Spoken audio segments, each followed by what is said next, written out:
વિતરાગાય નમો વિતરાગાય નમો અરિહંતાણં નમો અરિહંતાણં નમો સિદ્ધાણં નમો સિદ્ધાણં નમો આયરિયાણં નમો આયરિયાણં નમો વત્સાયાણં નમો વત્સાયાણં નમો લોય serve સાહુણં નમો લોય serve સાહુણં એસો પંચ નમુકારો એસો પંચ નમોકારો serve પાવપણાસનો સર્વ પાવપણાસનો મંગલાનંચ સર્વે same મંગલાં ચ સર્વેસિં પરમં હવૈ મંગલમ પરમં હવૈ મંગલમ ઓમ નમો ભગવતે વાસુદેવાય ઓમ નમો ભગવતે વાસુદેવાય ઓમ નમઃ શિવાય ઓમ નમઃ શિવાય જય સચ્ચિદાનંદ જય સચ્ચિદાનંદ પ્રત્યક્ષ દાદા ભગવાનની સાક્ષીએ પ્રત્યક્ષ દાદા ભગવાનની સાક્ષીએ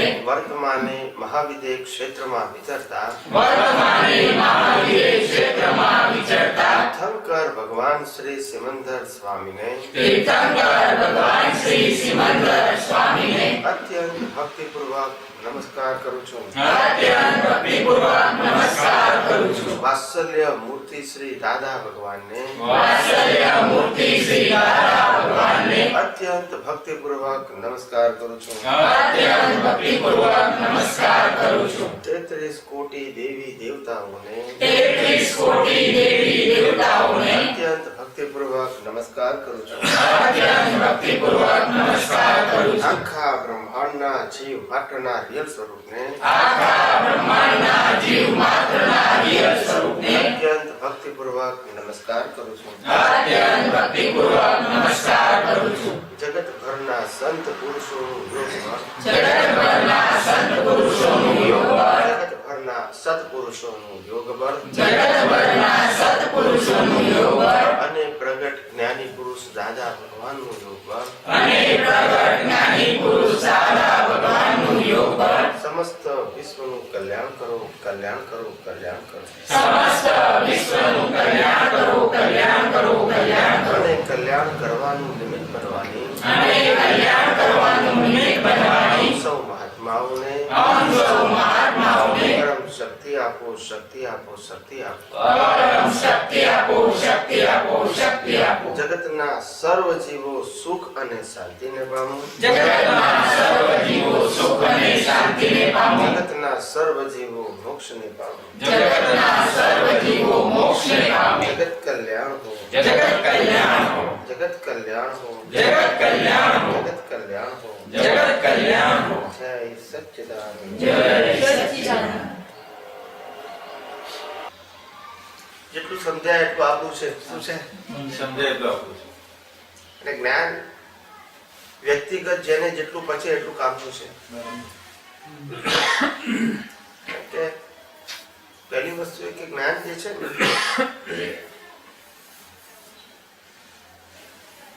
બુદ્ધિ ગમ્ય જ્ઞાન હોય ને છીછરું હોય. કેવું હોય? છીછરું. છીછરું એટલે અસૈદ્ધાંતિક. છીછરું એટલે ખોટું નહીં, વ્યવહારિક હોય. શું હોય? સૈદ્ધાંતિક ના હોય. શું હોય? સૈદ્ધાંતિક ના હોય, શબ્દોથી જ પકડાયેલું ના, એક શબ્દ જ ખરું પણ વ્યવહારિક હોય, વ્યવહારિક. સૈદ્ધાંતિક ના. એટલે વ્યવહારનો વિકાસ તમારો થાય અસૈદ્ધાંતિક જ્ઞાનથી. પણ તત્વદ્રષ્ટિથી આગળ વધી શકાય નહીં. તત્વદ્રષ્ટિથી આગળ વધવું હોય તો સૈદ્ધાંતિક જ્ઞાન જોઈએ. કેવું જોઈએ? સિદ્ધાંતિક જ્ઞાન એટલે પછી ક્યારેય બદલાય નહીં. વ્યવહારિક જ્ઞાન બદલાય, સમય સંજોગો કાળના આધારે વ્યક્તિના આધારે બધું બદલાય. એટલે બધાનું જે આખું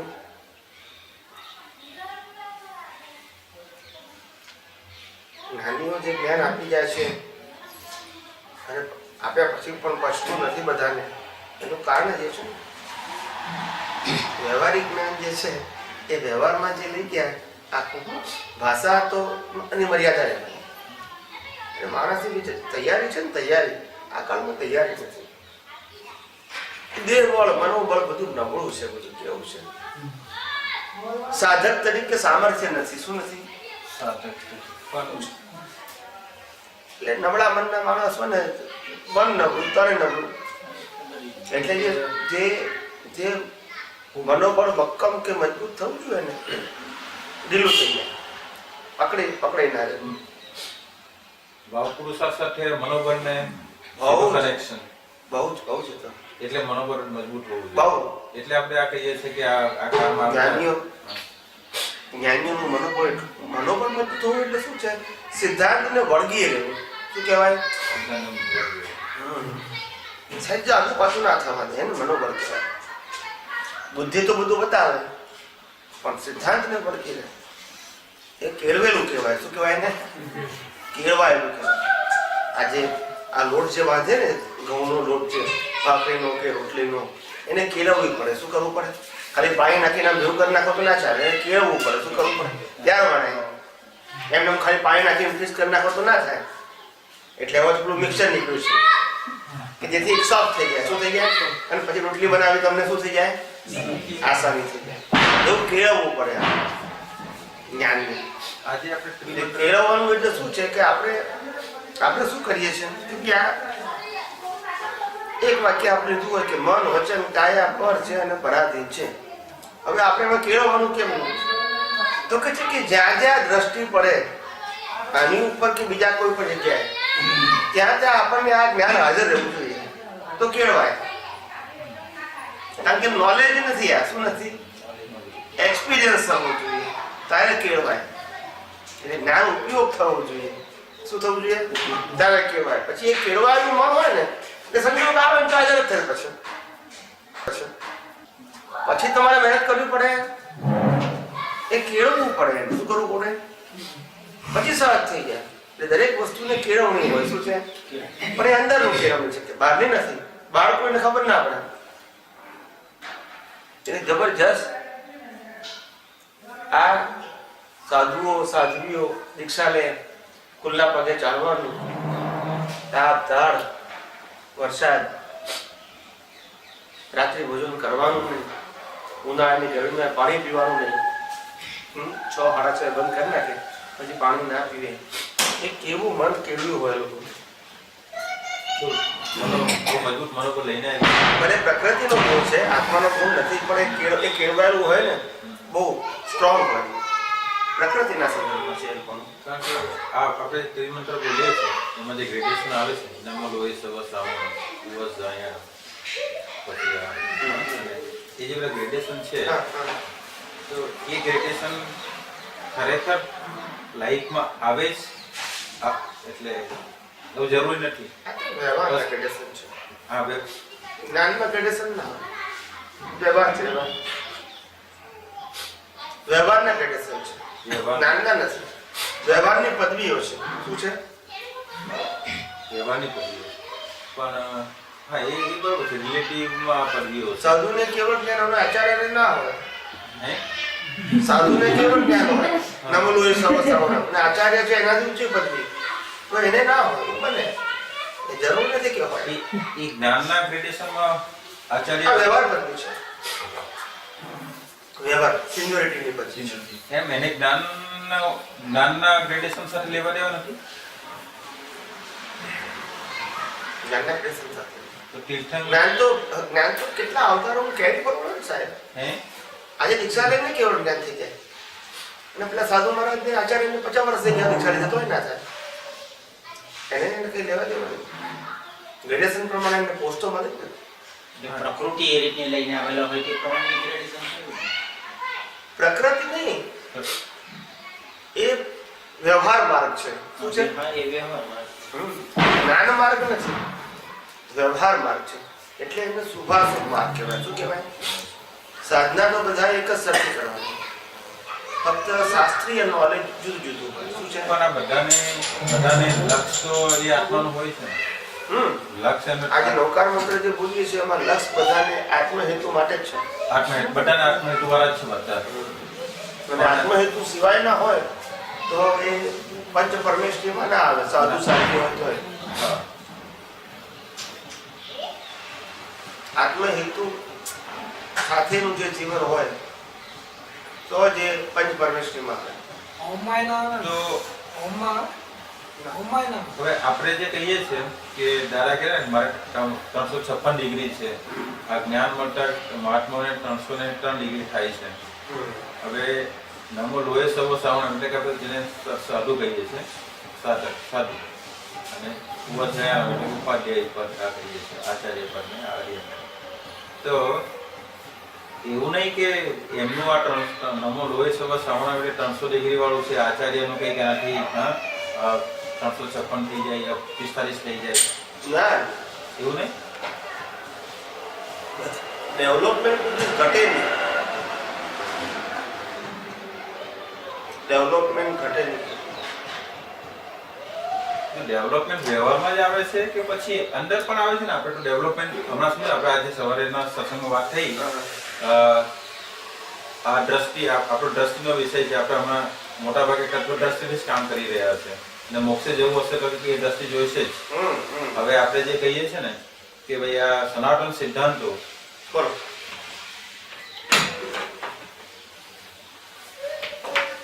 આપણે આજે કહેતા હતા ડેવલપમેન્ટ જે છે, આપણે ત્રિમંત્રમાં તમે કહ્યું કે આ વ્યવહારના ડેવલપમેન્ટ હોય, એ બહારનું ચારિત્ર એ વ્યવહાર ડેવલપમેન્ટ. હા બરોબર છે. એ તો અંદરનું ચારિત્ર એ નિશ્ચય ડેવલપમેન્ટ. અંદરનું પણ ડેવલપમેન્ટ થાય ને. બે પ્રકારનું બહારનું ચારિત્ર છે એ પરિણામ સ્વરૂપે છે. કેવું છે? પરિણામ સ્વરૂપે. સાધુ થાય, ઉપાધ્યાય થાય, આચાર્ય થાય, એ પરિણામ સ્વરૂપે છે.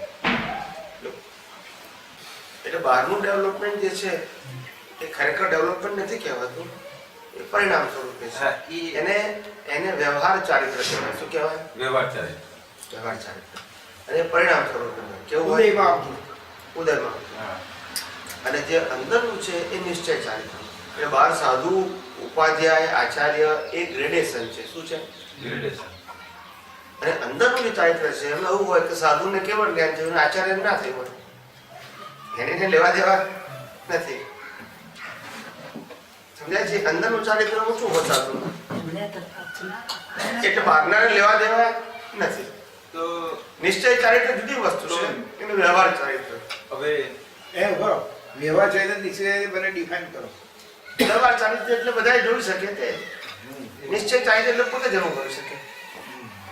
એટલે આજે વિચારી ગયો તો આજે કેવળ જ્ઞાન થઈ ગયું, પેલા 50 વર્ષ જૂના આચાર્ય થઈ ગયા હોય સિનિયર, તો કેવળ જ્ઞાન ના હોય. એ તો તમે બહારની સંજ્ઞાથી ખબર પડી, પણ અંદરમાં એનું વર્ણન આપો. નિશ્ચય ને વ્યવહારમાં અંદર તો એ જ હોય કે અંદર તો અનુભવ દશા હોય. અનુભવ દશા લઈને જાય. અનુભવ દશાનો ગ્રેડેશન. અનુભવ દશા ને ગ્રેડેશન એ અંદરનું ચારિત્ર કહેવાય, અંદરનું ડેવલપમેન્ટ. અંદર હવે એ કેટલા તો અવતારો જ ચાલી આવતો, એક અવતારથી ના આવે. તો અંદરનું જે ચારિત્ર છે એ પ્રતિષ્ઠાત્માના લેવલે હોય. એ પ્રતિષ્ઠાત્માની અનુભવ દશા હોય તે અનુભવ દશામાં જે ચારિત્ર હોય એને તેના ગ્રેડેશન. એટલે એના ગ્રેડેશન થી સમજાઈ શકાય ના? સમજાઈ શકાય ને, એ તો અનુભવી શકાય ને કે જેમ પહેલું ધોરણ, બીજું ધોરણ, ત્રીજું ધોરણ, એ તો 10 ધોરણ હોય બધા ડેવલપમેન્ટ. જેટલી વસ્તુમાં પાસ થઈ જાય એ ધોરણ એને પાસ કરી નાખ્યું કહેવાય. પછી આગળનું સમજાવું. એવા ગયા પ્રમાદ, અપ્રમાદ, સંયમ એવી રીતે હોય. છઠ્ઠું આ તો ખાલી બેઝિક ભાગ પડ્યા છે. એની અંદરમાં તો અંદરનું ચારિત્ર જ ઉલ્લેખ આવે ને. એ તો અંદર પ્રમાદ એટલે છઠ્ઠું અને અપ્રમાદ સંયમ એટલે 7મું ગુણ સારા કે એમાં પ્રમાદ નથી હોતો તે. પણ એ બધા જાગૃતિ અંદર ના કહેવાય, એ અંદર જાય. બહારને ખબર ના આવે. એ બધી અંદરનું ચારિત્ર. અને આ જે સાધુ, ઉપાધ્યાય, આચાર્ય એ બધું બહારનું છે, બહારનું ચારિત્ર જે બધા જ હોઈ શકે. હવે આપણે જે નિશ્ચય ચારિત્રની જે વાત કરીએ છીએ એમાં પણ ડેવલપમેન્ટ છે, બરોબર? ડેવલપમેન્ટ જી જી. તો કે અત્યારે એ પણ પ્રતિષ્ઠિત આત્મા એ લેવલ પર જ છે. શેના ઉપર? પ્રતિષ્ઠિત આત્મા કયા લેવલ ઉપર? પુરુષાર્થ વાળા level. કયા લેવલ ઉપર? રિયલ ના ડેવલપમેન્ટ, બંને નિશ્ચય ચારિત્રના ડેવલપમેન્ટ ઉપર. હવે હું શું કહું છું, હા બરોબર. હવે આપણે જે પુરુષાર્થ કરીએ છીએ તો કે પુરુષાર્થમાં બંને વસ્તુ આવે છે. એક વ્યવહાર ચારિત્ર પણ એનું બીજમાં આવે ને? બીજમાં આવે છે, બરોબર? બંને. તો હવે આના માટે તો નિશ્ચય ચારિત્ર માટે બીજ હોય છે, નિશ્ચય બીજ હોય, નિશ્ચય ચારિત્ર પણ બીજ હોય છે. બીજ તો હોય ને. તો એ કયું બીજ? આ જ સૈદ્ધાંતિક જ્ઞાન એ તો નિશ્ચય ચારિત્ર માટે એમાં વ્યવહારમાં કશું નથી હોતું. આ થોડુંક વિશેષ રીતે જરાક સમજાવવું પડે. આ બહારમાં જ લોકો સાંભળશે ને એને બીજમાં ને એ બધી વસ્તુમાં પકડી નહીં શકે. એટલે આ જે સમજાવતો કે જે આપણે જ્ઞાન દશા છે એ અંદરની પુરુષાર્થની દશા છે, બે પ્રકારની છે. એક વ્યવહારનો વિકાસ, વ્યવહાર ચારિત્રનો વિકાસ, અને એક નિશ્ચય ચારિત્રનો વિકાસ. વ્યવહાર ચારિત્રનો વિકાસ બીજા અવતારમાં રૂપકમાં આવીને તેનો એન્ડ આવી જાય. શું આવી જાય? નિશ્ચય ચારિત્ર છે એનો એન્ડ ના આવે, એ કેરી ફોરવર્ડ થયા કરે અવતારે અવતારે. એક કેરી એક મિનિટ, તો એ જે નિશ્ચય ચારિત્ર છેવટે બીજા અવતારમાં એ પણ પરિણામમાં તો આવે જ છે.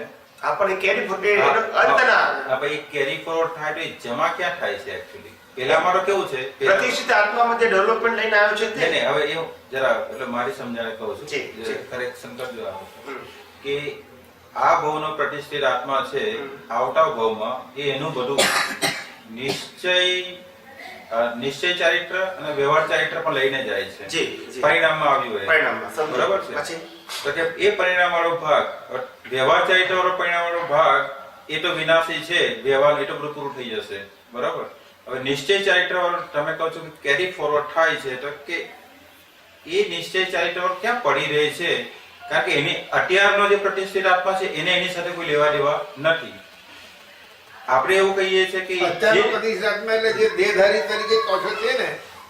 નો, તો કે અંદર નિશ્ચય વાળો નથી કહેતો, જાગૃતની વાત કરું છું. પુરુષાર્થ વાળો. જાગૃત પુરુષાર્થ વાળો, જાગૃત વાળો. સમજી ગયું. પછી કારણ કે જે ગયા ભવનો પ્રતિષ્ઠિત આત્મા જે જાગૃત હતો તે આ તો ડેડ જ થઈ જાય છે, મિકેનિકલ ભાગમાં જતો રહે છે. એ પરિણામમાં લઈને જાય છે. તો કે એનો વ્યવહાર ચારિત્ર અને નિશ્ચય ચારિત્ર. જી. નિશ્ચય ચારિત્રને આપણે રિયલ આપણે આને મોક્ષ માર્ગના એ ગ્રેડેશન સમજી ગયો. એ કેવા જ્ઞાનની નજીકની વાતની વાત હા, કરીએ. હા. એટલે કે એ લાઈનની વાત કરીએ છીએ આપણે. એ પણ પુરુષાર્થ માટે એને પરિણામમાં તો આવ્યું જ.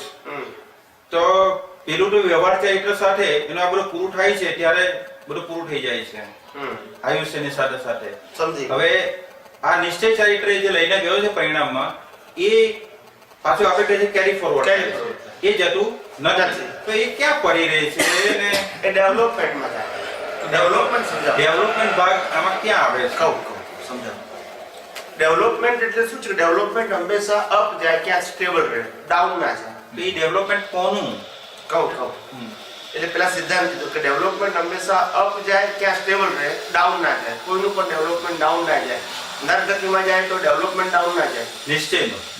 હા, નિશ્ચય. જે ડેવલપમેન્ટની મેં વ્યાખ્યા આપી કે ડેવલપમેન્ટ એટલે આ જગતની સનાતન વસ્તુઓને સમજવાની ક્ષમતા. શું કહેવાય? સમજવાની ક્ષમતા. એ ડેવલપમેન્ટ કહેવાય. કર્મ ભલે ગમે ત્યાં બાજુ, કર્મ નરગતિ ના બાજુ, ડેવલપમેન્ટ તમારું ડાઉન. ડેવલપમેન્ટ એ સમજવાની ક્ષમતા ઓછી ના થાય તમારી. આ જગતના સનાતન સિદ્ધાંતોને સમજવાની ક્ષમતા એ ઘટે નહીં કોઈ દિવસ, વધે ક્યાં તો સ્થિર રહે. શું રહે? એને ડેવલપમેન્ટ કહેવાય. હવે એ ડેવલપમેન્ટ છે એ દરેક અવતારે કેરી ફોરવર્ડ થાય. મનુષ્ય ભાવમાં, કયા ભાવમાં? બધા ભાવમાં કેરી ફોરવર્ડ થાય, પણ એક્ટિવ મનુષ્ય ભાવમાં હોય. કયા ભાવમાં હોય? મનુષ્ય સિવાયના ભાવમાં એક્ટિવ ના હોય, પેસિવ હોય, સત્તામાં રહેલું હોય. કેવું છે? પણ રૂપકમાં ના આવે કોઈ. એટલે પુરુષાર્થ ના હોય ને, એટલે એનો ઉપયોગ ના. પુરુષાર્થના લેવલે રૂપકમાં ના આવે. પુરુષાર્થના લેવલે ના આવે. એટલે ઇનએક્ટિવ કીધું ને. એને કોઈ હેલ્પ નથી, તો એની જરૂરિયાત જ નહીં પછી. એટલે એમનું કેવું લગભગ એવું છે કે જે પુરુષાર્થવાળો ભાગ ડેવલપમેન્ટમાં ચારિત્રમાં આવે, બાળમાં મનોવચન કાયામાં બીજ પડે છે એટલે રૂપકમાં આવે, તો અંદરનું જે ડેવલપમેન્ટ કેરી ફોરવર્ડ થાય છે તો પેલું તો સ્કૂલમાં આવી જાય છે. એમ તો એન્ડ આવી ગયો. એટલે વિનાશ. સ્ટોરનો તો એન્ડ આવી ગયો. એટલે વ્યવહાર ચારિત્ર વિનાશ. બીજા અવતારમાં આ ડેવલપમેન્ટ બીજા અવતારમાં સ્કૂલમાં આવે છે ને. વ્યવહાર ડેવલપમેન્ટનો અંત આવી જાય બીજા અવતારમાં. અને પેલું જે નિશ્ચય તો નિશ્ચય છે તે કેરી ફોરવર્ડ. નિશ્ચયનું તો રહે. કારણ કે નિશ્ચય છે ને તે સમજાવું. નિશ્ચય છે ને તે ડેવલપમેન્ટ શું છે? જ્ઞાન દર્શન રૂપે હોય છે. કયા રૂપે હોય છે? પરિણામ રૂપે નથી હોતું. હા. આજે પરિણામ રૂપે દેખાય ને ચારિત્ર. હા. કોઈ સાધુ થાય, કોઈ ત્યાગી થાય, કોઈ તપસ્વી થાય, કોઈ વિશિષ્ટ પ્રકારના તપ કરે કે જગત જેને જોઈ શકે એને ચારિત્ર તો કહેવાય. અને બાહ્ય ચારિત્ર કહેવાય. એટલે એ પરિણામ વાળું છે. કેવું? પરિણામ. ગયા અવતારનું બીજ ગયા અવતારમાં ફળ આવી ગયું. બરાબર. એટલે અહીંયા એનો એન્ડ આવી ગયો. બરાબર. બીજનો શું થઈ ગયો? અહીંયા આગળ એન્ડ આવી ગયો. હવે જે પેલું જ્ઞાન દર્શનનું જે ચારિત્ર છે એ જ્ઞાન દર્શન એ ચારિત્ર તો છેક સુધી રહેવાનું. એનો એન્ડ ના આવે. શું ના આવે? હવે એ જ્ઞાન દર્શન એ ડિસ્ચાર્જમાં થયેલો પ્રતિષ્ઠિત આત્માનું જ્ઞાન દર્શન છે, કારણ કે લઈને આવ્યો છે ગયા ભાવમાં પછી હા. ગ્રેડેશનમાં. હમ. હવે એ જ્ઞાન દર્શન અત્યારે એની પાસે સિલકમાં છે આ ભાવમાં. ના કહું પ્રતિષ્ઠિત આત્મા જે છે ને આપણે ડિસ્ચાર્જ હા પ્રતિષ્ઠિત આત્મા જે ડિસ્ચાર્જ છે ને એની સાથે આ જ્ઞાન દર્શન છે. જ્ઞાન દર્શન શાશ્વત વસ્તુ છે. હા એટલે જ્યાં સુધી કેવળ જ્ઞાન થાય નહીં ત્યાં સુધી. હા, એટલે મારું એ જ પણ પૂછવું હતું. પ્રતિષ્ઠિત આત્મા શાશ્વત નથી. એક જ અવતારનો છે. આ એક જ હતો. બરોબર છે. કે આત્માના એટલા અને ડેવલપમેન્ટ જે છે એ અવતારોનું કેરી ફોરવર્ડ છે. હવે મારું એ જ કેવું છે કે એ પણ જે ભવે ભાવ કહેવાય તો પ્રતિષ્ઠાત્મા જ.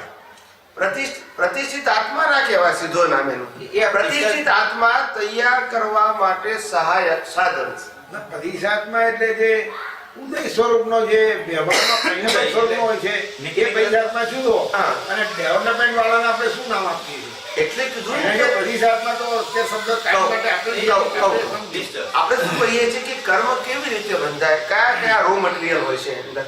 કર્મ બાંધવા માટે કયા રો મટીરિયલ હોય? જ્ઞાની કે અજ્ઞાની? આપણે વાત કરીએ છીએ રો મટીરિયલ. બરાબર છે? તો કે એની અંદર 3 વસ્તુ હોય. તો કે પાછલા અવતારનું ડેવલપમેન્ટ, વર્તમાન સંજોગ જે વર્તમાન અત્યારે નીકળી રહ્યો છે તે, અને વર્તમાન જ્ઞાન. આ 3 વસ્તુના ગ્રોસ રૂપે નવા બીજ પડે છે. એટલે નવા બીજની અંદર 3 વસ્તુ કામ લાગે છે. એટલે જે ડેવલપમેન્ટ લઈને આવ્યો તે વર્તમાનમાં હતા નિમિત્ત નૈમિત્તિક સંજોગ આવે તે. અને વર્તમાન અત્યારે જે પ્રાપ્ત થયેલું પાછું નવું જ્ઞાન લીધું તે. એ 3 વસ્તુ ભેગું થાય એના સાર રૂપે એ પુરુષાર્થ કરી શકે છે. બીજ નાખીને કોઈ પણ પોઝિટિવ કે નેગેટિવ જે પોતે સંસારનો કે આત્માનો, પણ બીજ નાખવા માટે આ 3 રો મટીરિયલ દરેક વ્યક્તિને હોય. અજ્ઞાનીને હોય અને જ્ઞાનીને હોય. આ 3 વસ્તુ હોય. હવે આની સાથે જે પ્રતિષ્ઠિત આત્માની વાત કરી, એ પ્રતિષ્ઠિત આત્મા હંમેશા એક જ અવતારનો હોય. કેવો હોય? એક જ હતો.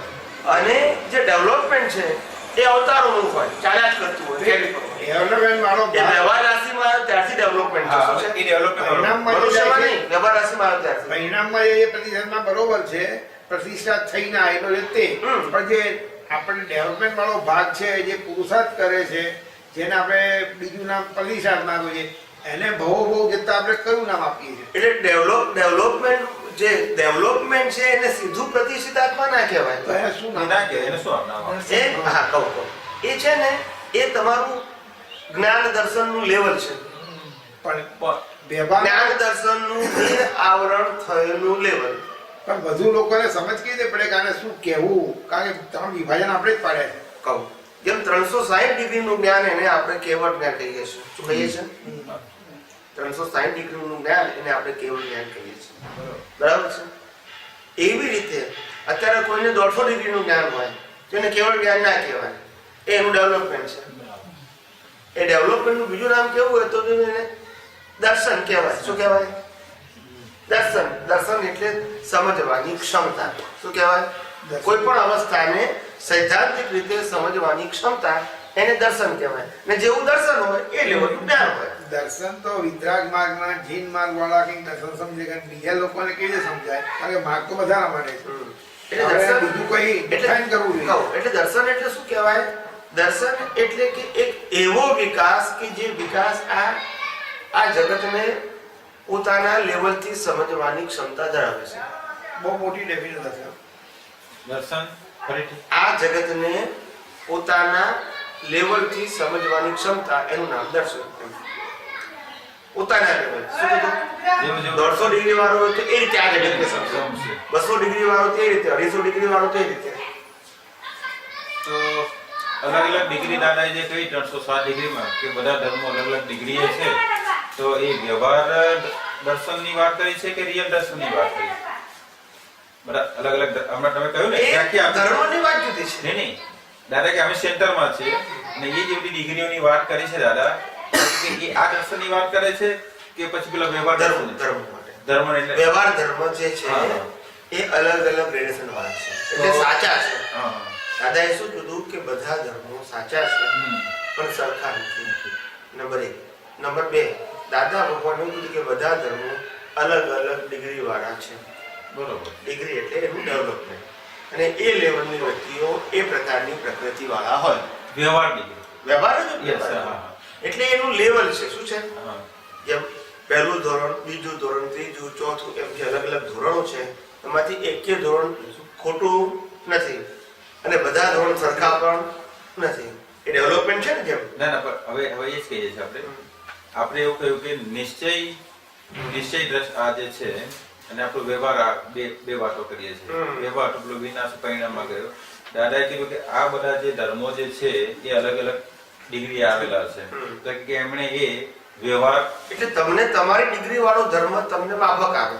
હા એ બરોબર, એ વ્યવહારની વાત કરીએ છીએ. ધારો કે મારું ધોરણ 5માં હોય અને મને 6થા મૂકો તોય માફક ના આવે ને 4થા મૂકો તોય માફક ના હા, આવે. પણ ઈ જે ડિગ્રીની આપણે વાત કરીએ છીએ એ વ્યવહારની ડિગ્રીની વાત કરીએ છીએ, જેવી રીતે આપણે નમલોએ સવ સાવણમ ઉવસયણમ ઉપાટ એની વાત કરીએ છીએ કે પછી આ જ્ઞાન દર્શન વાળા ડેવલપ ઈ ડિગ્રીની વાત એ કરીએ જ્ઞાન દર્શન વાળું જે કારણ કે ડેવલપમેન્ટ તમે છે, એવું કીધું હા, કે કહું. નમો લોએ સવ સાહુણમ કે પછી આચાર્યને એ પેલો નમો લોએ સવ સાહુણમ એ સાધુને તો કેવળ જ્ઞાન થઈ પણ શકે છે. હમ. કદાચ પેલાને ના પણ થાય, ના, પેલાને ના પણ હોય. ના પણ હોય, ના થાય એવું નહીં, ના ના પણ હોય. પણ હોય. એટલે બહારના ગ્રેડેશનના આધારે અંદરનું ગ્રેડેશન એ નથી, એમ કહેવાનું. અંદરનું નિશ્ચય જે લઈને આવ્યો છે, નિશ્ચયનું જે ડેવલપમેન્ટ લઈને આવ્યો છે એ કે એને એટલું ઊંચું હોઈ શકે છે. હોઈ શકે ને છે. પહેલાને કદાચ ના પણ હોય. તેથી બહારના ગ્રેડેશન પ્રમાણે તો જે બહારનો વ્યવહાર હોય એમાં જ ચાલે. તો કે વ્યવહાર દ્રષ્ટિમાં જે આપણે દાદાએ જે કહ્યું ને કે બધા ધર્મો જે આમાં અલગ અલગ ડિગ્રી આયા છે, તો કે એમને પણ ભલે અલગ અલગ ડિગ્રી છે, તો કે એમનું આ અંદરનું નિશ્ચય બરોબર એ ડેવલપમેન્ટ ઊંચું હોઈ શકે ને.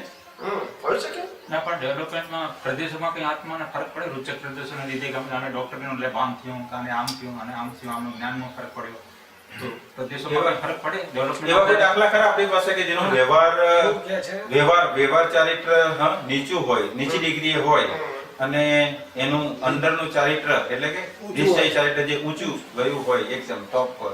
એની ભેદ રેખા છે ને સમજવી શબ્દોમાં બોલીએ ને તો બહારના લોકો, જગતના લોકો ના સમજી શકે પાતળી ભેદ રેખાની. ભેદ રેખા બહુ પાતળી છે એ સમજવી. એટલે લો કક્ષામાં ગયેલો માણસ ડેવલપમેન્ટ હાઈમાં હાઈ કક્ષાની વાત. શું કીધું? લો કક્ષા એ બહારનો ભાગ છે અને હાઈ કક્ષા અંદરનો ભાગ છે. દર્શન અને જ્ઞાન લો કક્ષા એટલે બહારનું એનું રિલેટિવ લો કક્ષાનું હોય. દર્શન અને જ્ઞાન એ હાઈ લેવલનું હોય. તો એમાં કઈ રીતનું હાઈ લેવલનું, એટલે વિનાશી એક હોય અને અવિનાશી એની સમજણ હોય કઈ રીતે હોય? એનું જ્ઞાન દર્શન જે છે, જ્ઞાન દર્શન નિશ્ચય ભાગનું એ બહુ હાઈ લેવલનું અને ઉદય એકદમ લો લેવલના. એટલે હાઈ લેવલમાં એમાં કેટલા લગીનું હાઈ લેવલનું એટલે કઈ હાઈ રીતે લેવલ એટલે કેવળ જ્ઞાન નજીક હોય. હા બરોબર. એટલે શાસ્ત્રમાં ઉદાહરણ છે આપું છું એટલે તમને વધારે ફિટ થાય. શું થાય કે એક રાજાનો દીકરો છે, રાજકુમાર. એ રાજકુમાર સાધન સત્તા સંપત્તિથી ભરપૂર છે, એને કોઈ તકલીફ નથી. એ રાજકુમાર ગામની અંદર પેલા નટો નાશ કરવા આવે છે. શું કરવા આવે છે? ને રાજાની સામે પછી નટના ખેલ કરે. શું કરે?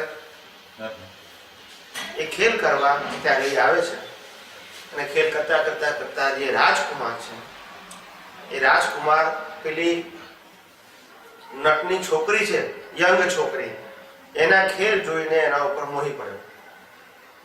રાજકુમાર એ મોહી પડ્યો અને એને લગ્નનો પ્રસ્તાવ મૂક્યો કે મારે લગ્ન કરવા છે તારી સાથે, રાજકુમાર. એટલે પેલા એ કીધું કે લગ્ન કરવાની સહમતિ તો અમે આપીએ. કોણે? છોકરી વાળા. પણ અમારી એક જ કન્ડિશન છે કે પહેલા તારે નટનો નાચ કરતા તારે શીખવું પડે, કારણ કે આ અમારી બિરાદરી છે. શું છે? સામગ્રી તો શું હોય કે છોકરી છોકરાને ઘેર જાય આ લોકો કે અમે તમારી છોકરી ત્યાં ના આવે, અમારે તો અમારી હાજર રહેશે અને ત્યારે અમારી પાસે આ અમારી મંડળી એટલે અમારું જે પ્રોફેશન છે એમાં તારે જોડાવવું પડે, જોડાઈને એક્સપર્ટ થવું પડે. શું કરવું પડે? પછી તારે એવો ખેલ કરવાનો કે રાજા એનાથી રીઝે, એવો ખેલ કરે ત્યારે તું અમારી એક્ઝામમાં પાસ થયો કહેવાય. શું કીધું? ખાલી આવડે જરૂરી, એવું આવડવું જોઈએ કે રાજા ખુશી જાય જોઈને, એટલે તું પાસ થઈ ગયો. શું કહેવાય? પછી અમે લગ્ન કરાવીએ છીએ, એટલે કે તું અમારી બિરાદરીમાં આવી ગયો કહેવાય. શું કહેવાય? કારણ કે અમારો ધંધો જ આ છે. અમારે કામ કરે તો એટલે ખ્યાલ આવી ગયો. હવે પેલું એના માટે તૈયાર થઈ જાય છે. રાજકુમાર નટનો નાચ શીખવા માટે તૈયાર થાય છે. શેના માટે? લગ્ન કરવા. એટલે આ બધું કેવી દશા કહેવાય કે એક નટી ઉપર એનું મોત હોય. બરાબર છે? લોક અક્ષાત કહેવાય ને ઉદયમાં. કેવી કક્ષા કહેવાય? આ તો ના કહેવાય ને. સામાન્ય વ્યક્તિને એવો ભાવ ના થાય, અને ભાવ થાય તો એટલું ખેંચાણ ના થાય લગ્ન કરવા જેટલું.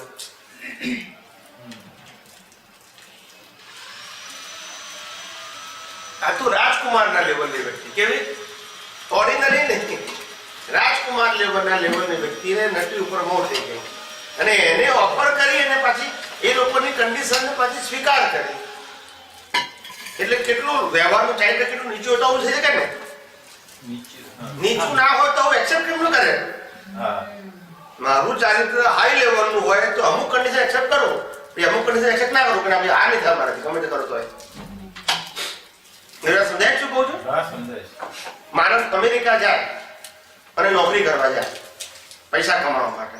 હવે એને કહેવામાં આવે કે ભાઈ અમારા સ્ટોરમાં તારે કામ કરવાનું છે, એટલે કે તમે જે કચરા પોતા બધું જ કરીશ, બાથરૂમ સંડાસ બધું સાફ કરીશ અને બધું વેચવાનો છે, માલ વેચી છે ખરો, બરાબર છે, બધું જ કામ કરીશ, પણ કે જ્યાં મીટ કાપવાનું બાંધવાનું ને એ માણસ નહીં થાય. આ એની શું થઈ ગઈ? નીચે જવાની શું આવી ગઈ? લિમિટ આવી ગઈ. હવે આ હોય તો મારે કરવી નથી, પૈસા ના મળે તો વાંધો નહીં, નોકરી ના મળે તો વાંધો નહીં, પણ આ શું થઈ ગયું? એની બાઉન્ડ્રી આવી ગઈ. હવે એ બાઉન્ડ્રી ગુમાવે તો કેવો માણસ કહેવાય? લો કહેવાય ને. એવું તમને પેલામાં મેં કીધું, જ્યારે પેલા એમ કીધું કે તારે નટી સાથે લગ્ન કરવા હોય તો ત્યારે પેલા ખેલ કરવાનો, ખેલમાં રાજાને રીઝવવાનો, ત્યાર પછી અમે પરણાવીએ તને. રાજકુમાર હતો, એ ધારા તો ના કરી શકત લગ્ન. તો કે એમાં એમની વ્યવહાર ચારિત્રની સમજણ એવી ઊંચી નહીં હતી, એટલે એ લોક કક્ષામાં. આ તો ગયા અવતારના બીજ પડ્યા હોય ને, એ અવતારમાં તો પરિણામ હોય ને. તો આ કે વ્યવહાર પરિણામની વાત છે. તો વ્યવહાર ચારિત્રમાં પણ ઉપર આવવું જરૂરી છે, તો જ નહીં તો એ તો ગમે ત્યારે પડી શકે છે. ના કહું તમને, એટલે આવું ચારિત્ર છે એનું પરિણામમાં છે. શું છે? પરિણામમાં. પેલા બધી કન્ડિશનને એક્સેપ્ટ કરી અને છેલ્લે નટનો નાચ કરતા શીખી ગયો, લગ્ન કર્યા અને હવે નાચ પણ કરે છે. એમ કરતા ગામે ગામ ફરે છે. શું કરે છે? એ ગામે ગામ ફરતા ફરતા ફરતા ફરતા એ ગામની અંદર ઊંચા માછડો બાંધ્યો છે, માછડો, અને દોરી ઉપર એને ખેલ કરવાનો છે. પેલો વાંસ લઈને ચાલવાનું છે દોડા ઉપર. હવે આજે ખેલ કરવાનો સંજોગ આવ્યો, એ વખતે ઊંચા 50 ફૂટના ઊંચા માથડા ઉપર ચડી ગયો અને ધીમે ધીમે બેલેન્સ કરતો કરતો આગળ વધે છે. એ વખતે એની નજર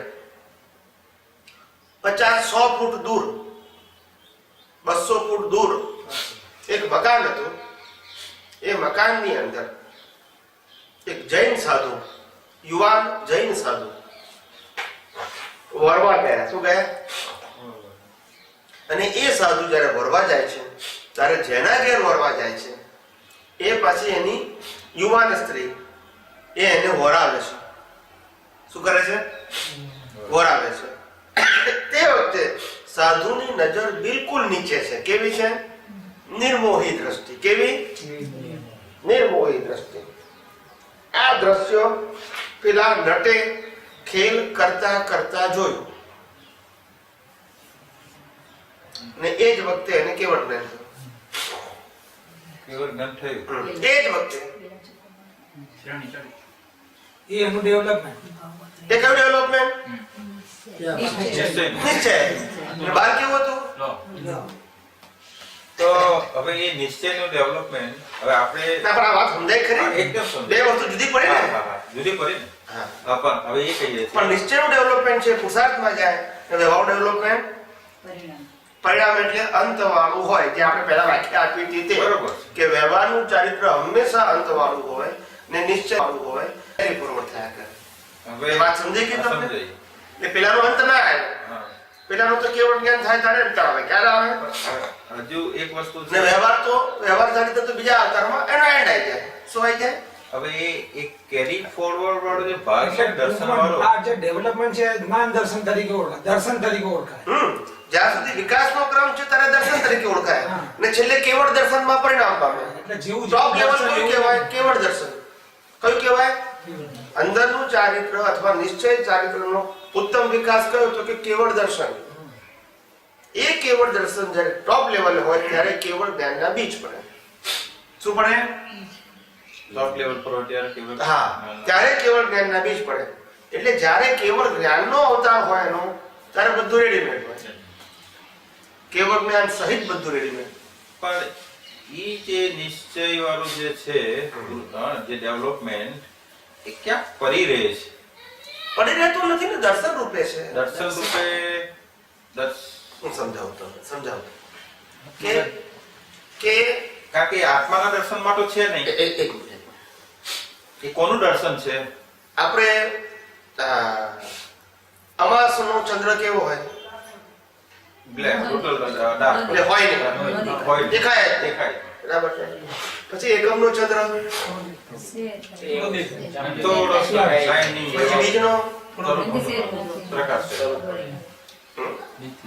હવે એનાથી ધીમે ધીમે શું થાય છે? એનો ટોપ લેવલ શું કહેવાય? પૂર્ણ. તો ચંદ્ર એવો ફેસિસ વાળો છે? ના. ચંદ્ર એવા ફેસિસ વાળો છે? નહીં. તો અવસ્થા કોણ? ચંદ્રની હે? અવસ્થા કોણ પણ? આપણા દર્શન. ચંદ્ર ફૂલ છે કે પીસીસ વાળો છે? ફૂલ ફૂલ જ છે. તો પછી આપણને આવો દેખાય છે કેમ? આપણું દર્શન આપણું દર્શન દર્શન થોડું છે. જેવો દેખાય છે એવો આપણે દેખીએ છીએ. સૂર્ય પૃથ્વીના આવરણો વચ્ચે ઘેરાયેલું દર્શન ખરું. એટલે કે જે ચંદ્ર છે આખો, એ ચંદ્ર અને ચંદ્રને જોનારા આપણે, એ બેની વચ્ચે પૃથ્વી આવી છે. શું આવી છે? એટલે પૃથ્વી જે રીતે ફરે છે અને એ જે રીતે ફરતી શું કરે છે? ખસે છે. તે પ્રમાણે તે પ્રમાણે પેલી અવસ્થાઓ ઊભી થાય છે. બધે ખ્યાલ આવી ગયો? હવે આ જે પૃથ્વી છે એ દર 12 કલાકે બદલાય છે. શું કીધું? શું બદલાય છે? દર 12 કલાકે. આ સૂર્ય અને ચંદ્ર બે છે. કેટલા છે? સૂર્ય ચંદ્ર ને જે સૂર્ય. બે સૂર્ય અને બે ચંદ્ર છે. દર 12 કલાકે. એટલે આ બાજુ ચડતોનો કાળ આવે, આ બાજુ પડતીનો કાળ આવે. એટલે આપણે જે નથી કહેતા કે આ અજવાળિયું ને અંધારિયું બે પક્ષ નથી કહેતા? કૃષ્ણ પક્ષ ને શુક્લ પક્ષ. હા એ તો એક જ છે ને. એટલે આપણને દેખાય છે નહીં છે એક પણ બંને અલગ અલગ છે. બંને સૂર્ય બી અલગ ને બંને ચંદ્ર બી અલગ છે. એટલે કે બંનેનું અસ્તિત્વ જ અલગ છે. બંનેનું અસ્તિત્વ અલગ છે. એક ક્ષેત્રમાં, આ ભરત ક્ષેત્રમાં, બીજા ક્ષેત્રમાં પાછા બીજા છે. પાછા આખા યુનિવર્સમાં નથી. આ બે તો ચાર નથી. પણ વિજ્ઞાન તો એવું કહે છે કે છે ગોળ એક જ છે. આ વિજ્ઞાનની તો ભૌતિક મર્યાદા છે હવે. હે? આ વિજ્ઞાનની તો મર્યાદા, આ સાયન્ટિસ્ટ ની બધાની મર્યાદા છે. એ લોકોને તો આમ ગોળ દેખાય છે, નહીં, પણ પણ એવો ગોળ છે જ નહીં. અધ્યાત્મમાં તો સાંભળવામાં ના આવ્યો. આ પહેલી વાર સાંભળ્યું આ સૂર્ય આવો, અરે પૃથ્વી આવી ગોળ નથી. છે. હે? આવી ગોળ કે છે ને, એવી ગોળ નથી, આવી ગોળ છે, થાળી જેવી ગોળ છે. દડા જેવી ગોળ નથી પૃથ્વી. કારણ એટલે આ લોકોની મર્યાદા છે. આ લોકોની મર્યાદા છે. સમજવામાં મર્યાદા છે. કે ફોટાઓ લે છે. ફોટા છે એવું નહીં. ફોટા તો એવા જ આવે. ફોટા તમે અહીંથી લો ને પેલા બે પાટાને, આગળ તો એક જ થઈ ગયા હોય. ત્યાં જાવ તો જુદા હોય પાછા. એક ઇંચ ફેરફાર ના થયો હોય. પછી સ્ટીમર હોય ને, સ્ટીમર તો સ્ટીમર આમ જતી હોય ને જેમ જેમ દૂર જાય ને એમ નાની દેખાતી જાય. પછી એક સમય આવો કે આખી દેખાય જ નહીં. બરોબર એટલે બરોબર ક્યારે હવે એવું કેમ થાય છે કે કેટલાક લોકો સુધી પૃથ્વી ગોળ છે તો આટલા ભાગમાં જાય દેખાય નહીં. નહીં તો પાણી લેવલ તો એક જ હોય ને. ને આ દ્રષ્ટિ તો એમ થઈ જતી હોય એટલે નથી દેખાતો. હે હા આજે ઇન્દ્રિય દ્રષ્ટિ છે, ઇન્દ્રિય જ્ઞાન હોય ના, ઇન્દ્રિય દ્રષ્ટિ હોય, દુર્બીન દ્રષ્ટિ હોય, પણ નાનું દેખાય. અંતર જેમ વધે ને એમ વસ્તુ નાની દેખાય છે. એમ નાની દેખાય એનું કારણ ગોળ છે ને એટલે નહીં પૃથ્વી. પૃથ્વી આમ ગોળ નથી, દડા જેવી ગોળ નથી, થાળી જેવી ગોળ છે. કેવી છે? થાળી જેવી ગોળ છે. થાળી જેવી ગોળ છે. અને આ જે ફોટા લે છે એ ફોટા હંમેશા નેચરની અંદર ફોટા હંમેશા કર્વ આકારના જ આવે, એટલે રાઉન્ડ જ આવે. કેવા આવે? રાઉન્ડ છે નહીં પણ રાઉન્ડ આવે. નેચરલી આકાશના જે ફોટા તમે લો, બધા આ શેપમાં જ આવે. બધાના ફોટા આ શેપમાં આવે આકાશની. એટલે પૃથ્વી એટલે આ જે આખી જે પૃથ્વી જે થાળી જેવી ગોળ છે ને એની ઉપર આ સૂર્ય ચંદ્રનો પ્રકાશ આવે છે. પૃથ્વીની બહારથી નથી આવતો. શું કીધું? ઉપર તો આકાશ જ છે. પૃથ્વી આમ ગોળ નથી, આમ ગોળ તો બંધ થઈ જાય ને પછી વચ્ચે કેમનો પ્રકાશ આવે? એટલે આમ થાળી જેવી ગોળ છે. કેવી છે? સાયન્ટિફિકલી કહું છું, થાળી જેવી ગોળ છે. નહીં એટલે બધાને હે બે સૂર્ય બે એટલે ચંદ્ર વાસ્તવિક કહો છો. વર્લ્ડ શુદ્ધ કહીએ છીએ તે આ એટલે કઈ રીતના પછી અંધારી હોય એટલે પેલા રિવર્સ કામ કરે છે. એમાં પોઝિટિવ કામ કરે, નેગેટિવ કામ કરે. પેલામાં પૂનમ આવી જાય પછી એકમ બીજથી તરીકે અજવાળું કામ કરે, અને પછી અમાસ આવે પછી એકમ અજવાળું કામ કરે.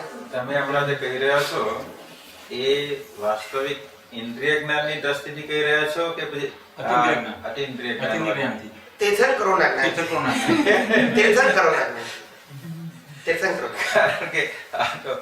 કારણ કે બહુ આ સાયન્ટિસ્ટ આ કોઈ સાયન્ટિસ્ટની વાત નથી. પહોંચી નહીં શકે. આ બે પૃથ્વી બે એક સૂર્ય અને બે આટો પહેલી વાર 132 સૂર્ય ને 132 બ્રહ્માંડમાં 132 આખા યુનિવર્સમાં છે. યુનિવર્સમાં હશે પણ આપણે જ્યાં છે ત્યાં પર આપણને એક સૂર્ય દેખાય છે, એક ચાંદ દેખાય છે. આપણને એવું સમજાવે છે કે એના પ્રકાશથી અધરવાઇઝ ચંદ્રમાં તો પ્રકાશ છે નહીં, એના પ્રકાશ એમનો છે પ્રકાશ. પરાવર્તિત થાય છે એટલે કે પરપ્રકાશક છે સૂર્ય ચંદ્ર, બરાબર? પેલો સ્વયં પ્રકાશિત છે. એ આપણી એક દાખલા માટે સમજાય છે. પણ આજે તમે કહ્યું કે ચંદ્ર પણ બે છે, શુક્લ પક્ષ વાળો એક અડધો અને કે કૃષ્ણ પક્ષ વાળો. હા, બરાબર. એટલે પેલામાં ફેસીસ ઘટતા જાય છે, આમાં ફેસીસ વધતા જાય છે. આમાં એકમ બીજથી પછી પૂનમ આવે અને આમાં એકમ બીજથી પછી અમાસ આવે. એ ફેસીસ છે ખાલી. ચંદ્ર તો આખો નાખો છે. કેવો છે? હે? આપણને હા. પૃથ્વી અને ચંદ્રના એંગલને કારણે એ રીતે દેખાય છે. છે તો ગોળ જ. એને ચંદ્રની કળા કહેવાય છે. શું કહેવાય છે? સાયન્ટિસ્ટો એને ચંદ્રની કળા કહે છે. કળા એટલે બીજું કઈ કળા નથી. એ ચંદ્રની કળાને કારણે આ ભરતીઓ આવે છે. એ બરાબર છે. એ તો બધું સમજાયું છે. ચંદ્રની કળાને કારણે ભરતીઓ આવે છે. આ ભરતીઓ આવવાનું બીજું કોઈ કારણ નથી. પણ ચંદ્રની કળા સૂર્ય એટલે તમને ખ્યાલ હોય સૂર્યના કે- પ્રકાશને તમને ખ્યાલ હોય કે ભરતી ક્યારે આવે એનું ઓટ ક્યારે આવે? ફિક્સ દિવસે આવે. ક્યારે આવે? હા, એ બરાબર. ફિક્સ દિવસ time and પર એની સાથે લેવા દેવા છે. એટલું પરફેક્ટ એમ આ સાયન્સ એટલું પરફેક્ટ. આવડો મોટો દરિયો હોય પણ એ દરિયો ક્યારે ઉલેચાવાનો છે એટલે ભરતી ક્યારે આવવાની છે એની ડેટ ફિક્સ. એ તો- ડેટ તિથિ કહીએ છીએ આપણે. તમને છે તો મને તિથિ ફિક્સ જ હોય અને પાછું અમુક ટાઈમે જ પાછી આવે. શું કીધું? હા. એ દિવસે અમુક જ ટાઈમે આવે હા. અને પાછી અમુક ટાઈમ પર જતી રહે, ખાલી થઈ જાય પાછી. ને એનો સમય એકદમ ફિક્સ હોય, એક્સેપ્ટ હોય. Exact હોય. પાણી સાથેના વ્યવહાર સાથે સંકળાયેલા ને એટલે ખબર પડે. એટલે આ આખું ભરતી ઓટનું કારણ ચંદ્રની કળાઓ છે. શું છે? અમારું કેવું ખાતું હતું તમને કહું છું. શીતગતિમાં જે આત્મા જાય છે ને તેના ઉપર આકાશ હોય, તો આપણે કેવું સ્પેસ એક જ તત્વ જી, હોય extra space જ છે. અને એક શુદ્ધ ચેતન હોય. યા, શુદ્ધ ચેતન જ્યારે અને space. અમે દરિયામાં જતા ને તો કે તમે રાતના ઉપર આકાશ જ હોય. તો કે ઉપર આકાશ જ હોય ને નીચે પાણી અને કે આપણે વચ્ચે દેખાયા કરે. એટલે કે કોઈ ભગવાન છે બીજું કોઈ દેખાય નહીં. હે ભગવાન હવે બચે. એક તો કે આ આખું તમે જુઓ ને તો ડરામણું હોય છે ને તેમાં રાતના તો એકદમ ડરામણું હોય, બરોબર? ભયંકર. ચારે ઉપર પાણી સિવાય કંઈ જ નહીં. અને તમે કદાચ કેલેન્ડરમાં ફોટોઓ જોયા હશે, આમ સાપ પેલા હા, ઊંચી નીચે થાય ઉડી. આ નહીં પેલા કયા સાપ કે એમાં મજા આવે. નહીં પેલા ફરવાના પ્રસંગો જેવા દેખાય ને આવા મોજાઓ વાળા તો કે એવામાં અમે તો રિયલી એ જે કહેવાય ને વાસ્તવિકતા જોઈ છે કે મોજાઓ અમે તો આવા તોફાનમાં જોયા છે ત્યારે એક જ ભગવાન જ યાદ આવે શું હે ભગવાન ઉપર આકાશ નીચે આ મોર હવે હું છું ને તમે છો ભગવાન બચાવ મારો તમે એટલે કોઈ દેખાતું નથી ભગવાન સિવાય બરાબર અને જ્યારે એવી સિચ્યુએશન એવો સંજોગ પણ હોય કે હવે તો ગયા કોઈ ચાન્સીસ જ નથી ત્યારે અને એવામાંથી જ્યારે બચીને તમે આવો તો કે ભગવાન યાદ કે તમને ભગવાન યાદ કે ભગવાન ખરેખર બચાવવાનો એક જ તમે જ હતા બીજું કોઈ હતું જ નહીં ત્યાં એવું એટલે ત્યારે તમે ભગવાન યાદ આવી જાય લાગે કે ખરેખર બધા આ બધી મનુષ્યના જીવનની બધી વેરાયટી છે ત્યાં જેની સાથે ઋણ બંધ હોય ને એની અંદર એ પ્રકૃતિ સહજ લઈને આવેલા હોય સહજ આ મારો અનુભવ જેમાં આ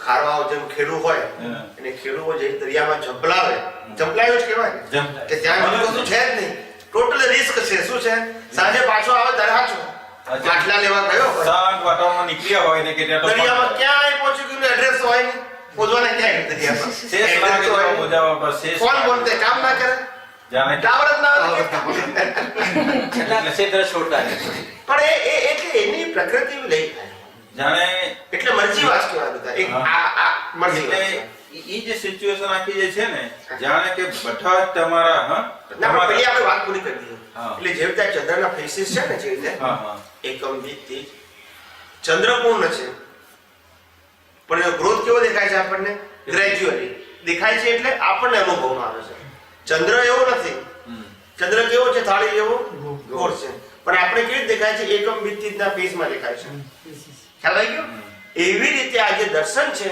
તે આવું છે ફેઝ રૂપે છે દર્શન આત્મા સંપૂર્ણ છે શું છે આત્મા સંપૂર્ણ હવે આત્માના પ્રકાશ અને આધારે જે મારો જે વિકાસ જે છે એ ફેઝ આ રીતે થાય છે ગ્રેજ્યુઅલી કેવો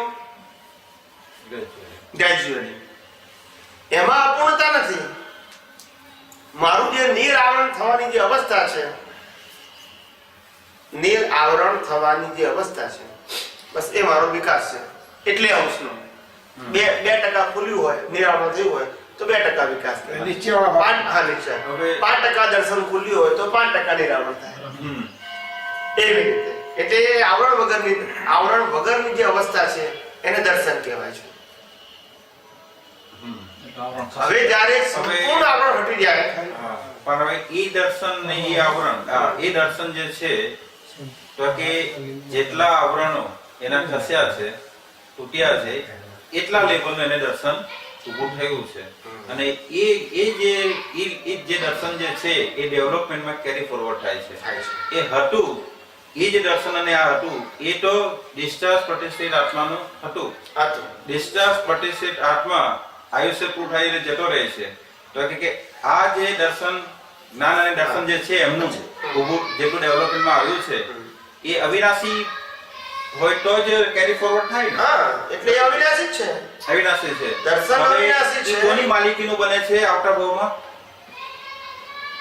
માલિકી નહીં પ્રતિષ્ઠિત આત્માની સાથે કેરી ફોરવર્ડ થાય છે શું થાય છે બીજા ભાવમાં બીજા પ્રતિષ્ઠિત આત્મા સાથે કેરી ફોરવર્ડ થાય છે દર અવતાર એટલે એનો અર્થ કે નવો પ્રતિષ્ઠિત આત્મા જ્યારે બીજા ભાવનો જે છે એની સાથે આ દર્શન આ ડેવલપમેન્ટમાં હોય જ જે એને આપણે અવિનાશી કહીએ જ્ઞાન દર્શનને શાશ્વત કહીએ હું તમને એક સ્થૂળ દાખલો આપું બીજો દાખલો આપું કારણ કે ભગવાન આપણે જે મૂળ આત્માનું જે જ્ઞાન દર્શન છે એ તો શાશ્વત છે ને હું તમને એક બીજો દાખલો આપું એટલે તમને સમજાશે દાખલા તરીકે પીએચડી થવું એને આપણે કેવળ જ્ઞાન કહીએ છીએ શું કહીએ છીએ સ્થૂળ દાખલો આપું છું એટલે પીએચડી ને આપણે કેવળ જ્ઞાન માનવાનું શું માનવાનું કેવળ અને બાળ મંદિરે એની બિગિનિંગ છે શું છે કેવળ જ્ઞાનની બિગિનિંગ છે હવે જે છોકરો બાળ મંદિરમાં દાખલ થાય ત્યાંથી કેવળ જ્ઞાનની શરૂઆત થાય છે એન્ડ નહીં પણ શું થાય છે એમાંથી પહેલા ધોરણમાં ગયો એટલે વિકાસ થયો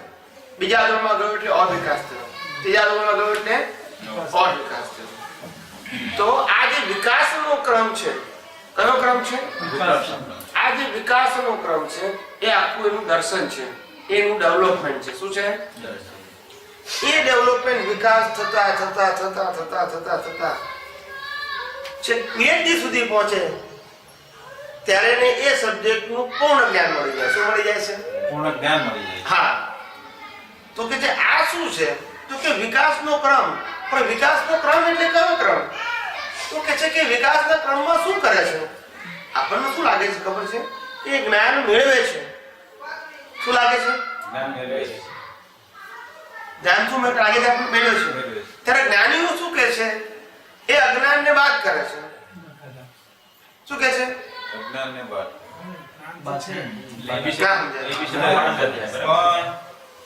અજ્ઞાનને બાદ કરે છે. શું કરે છે? જેમ વિકાસ એમ અજ્ઞાન માઇનસ થાય છે. બરોબર. જ્ઞાન તો છે, સંપૂર્ણ જ્ઞાન છે. એમાંથી અત્યારે 20% માઇનસ કર્યું અજ્ઞાન તો મને 20% જ્ઞાન કહેવાય. હું 30% માઇનસ કર્યું અજ્ઞાન તો 30% જ્ઞાન કહેવાય. પણ અંદર સત્તામાં કેટલું છે?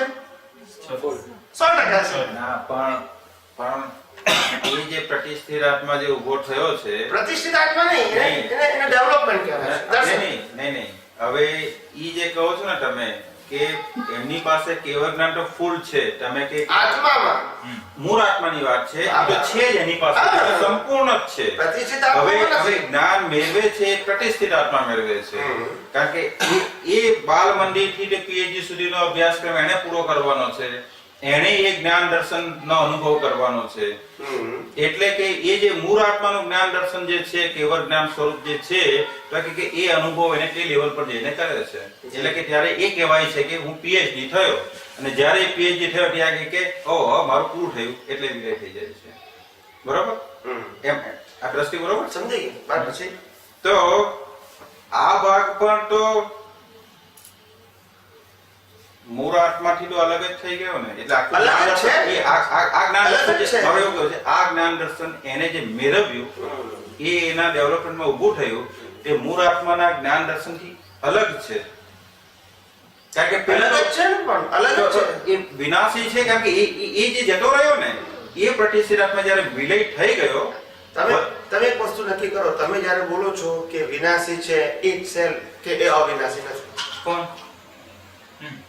જે વિલય પામે છે વિનાશી છે મીન્સ અવિનાશી નથી. નથી. અને મૂળ જ્ઞાન કેવું છે? કોનો? મૂળ મૂળ જ્ઞાન. જ્ઞાન મૂળ જ્ઞાન વિલય પામે છે ઇટ સેલ્ફ પ્રૂવ કરે છે કે વિનાશી છે.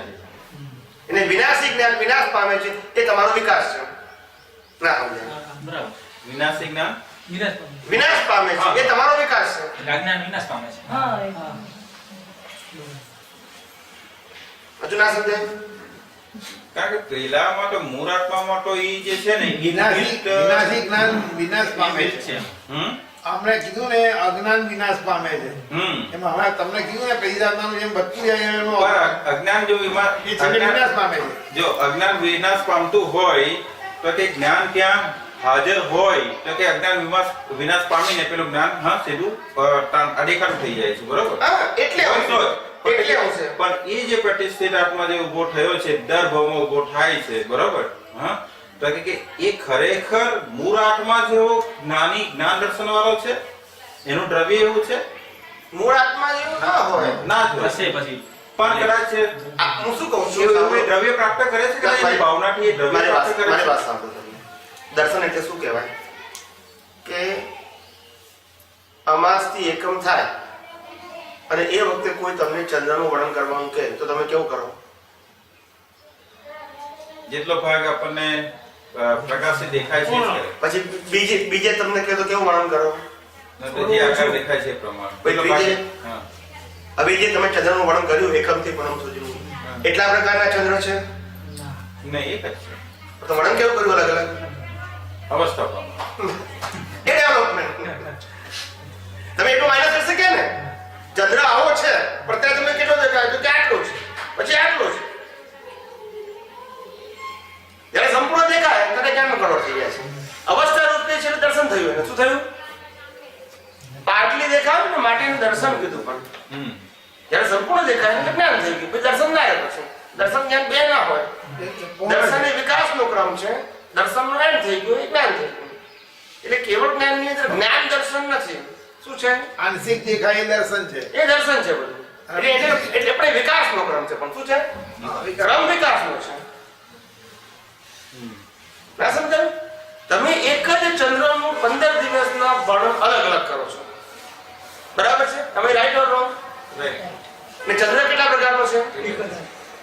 એક જ. તો વર્ણન કેમ અલગ અલગ કરીએ છીએ? આપણે જેવું રિયલાઇઝ કરીએ છીએ અવસ્થા પ્રમાણે આપણે જેવો ચંદ્રને જે દિવસે રિયલાઇઝ કર્યો એ વર્ણન કરીએ છીએ. એ આપણી અપૂર્ણતા છે ને, ચંદ્રની નહીં ને. હવે હવે હવે કે મને સમજો કે પૂર્ણ ચંદ્રમાં દેખાય છે, બરોબર? તો કે મને એ કેવળ જ્ઞાન થઈ ગયું કહેવાય.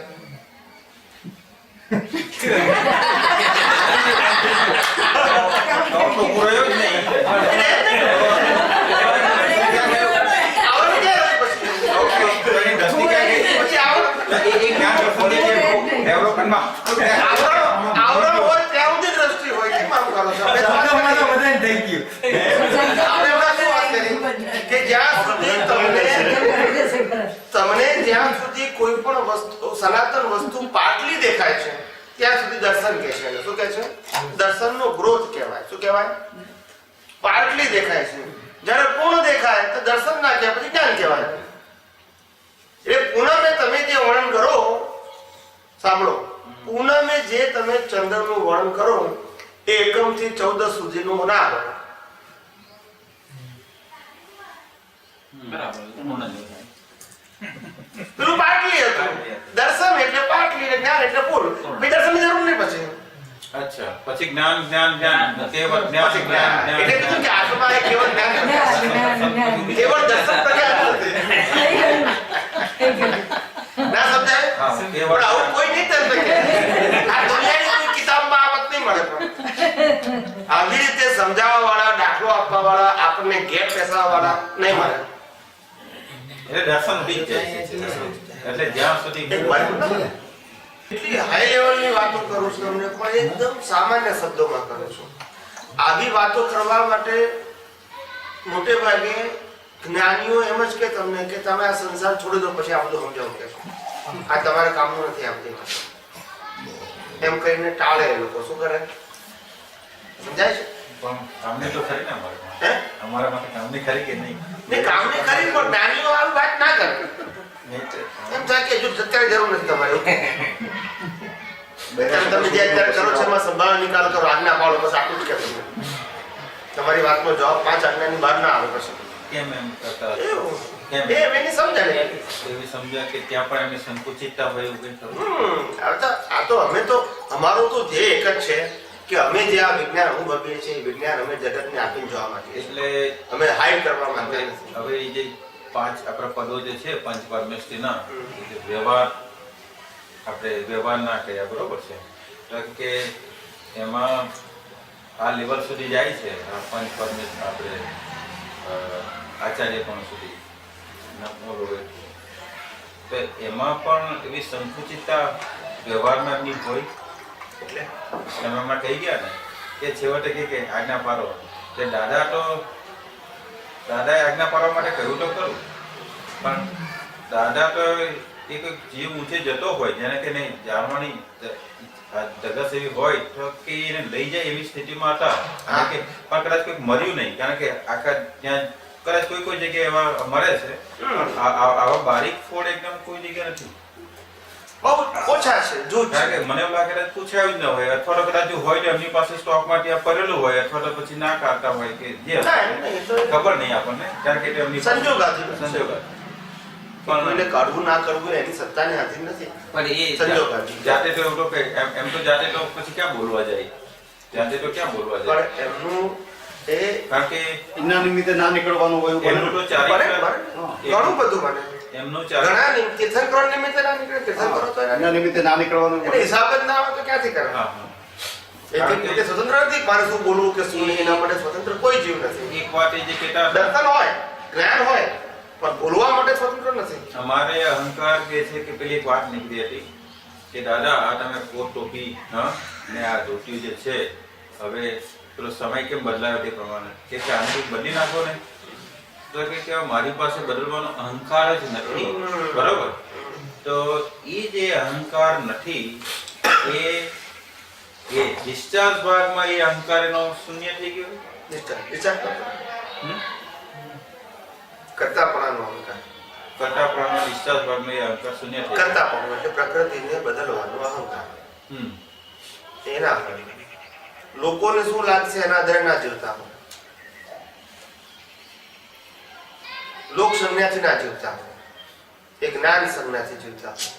સામાન્ય રીતે 99.9% લોકો લોક સંજ્ઞાથી જીવે. લોકોને શું લાગશે એની અસર એને વર્તાતી હોય. કારણ કે પોતે કેવો છે તે નહીં, એમની લોકોને શું લાગશે એના આધારે એની વાણી વર્તન છે. એટલે પરિણામ સ્વરૂપ માને હમ? પરિણામ સ્વરૂપ ના ના, માન્યતાની વાત કરું છું.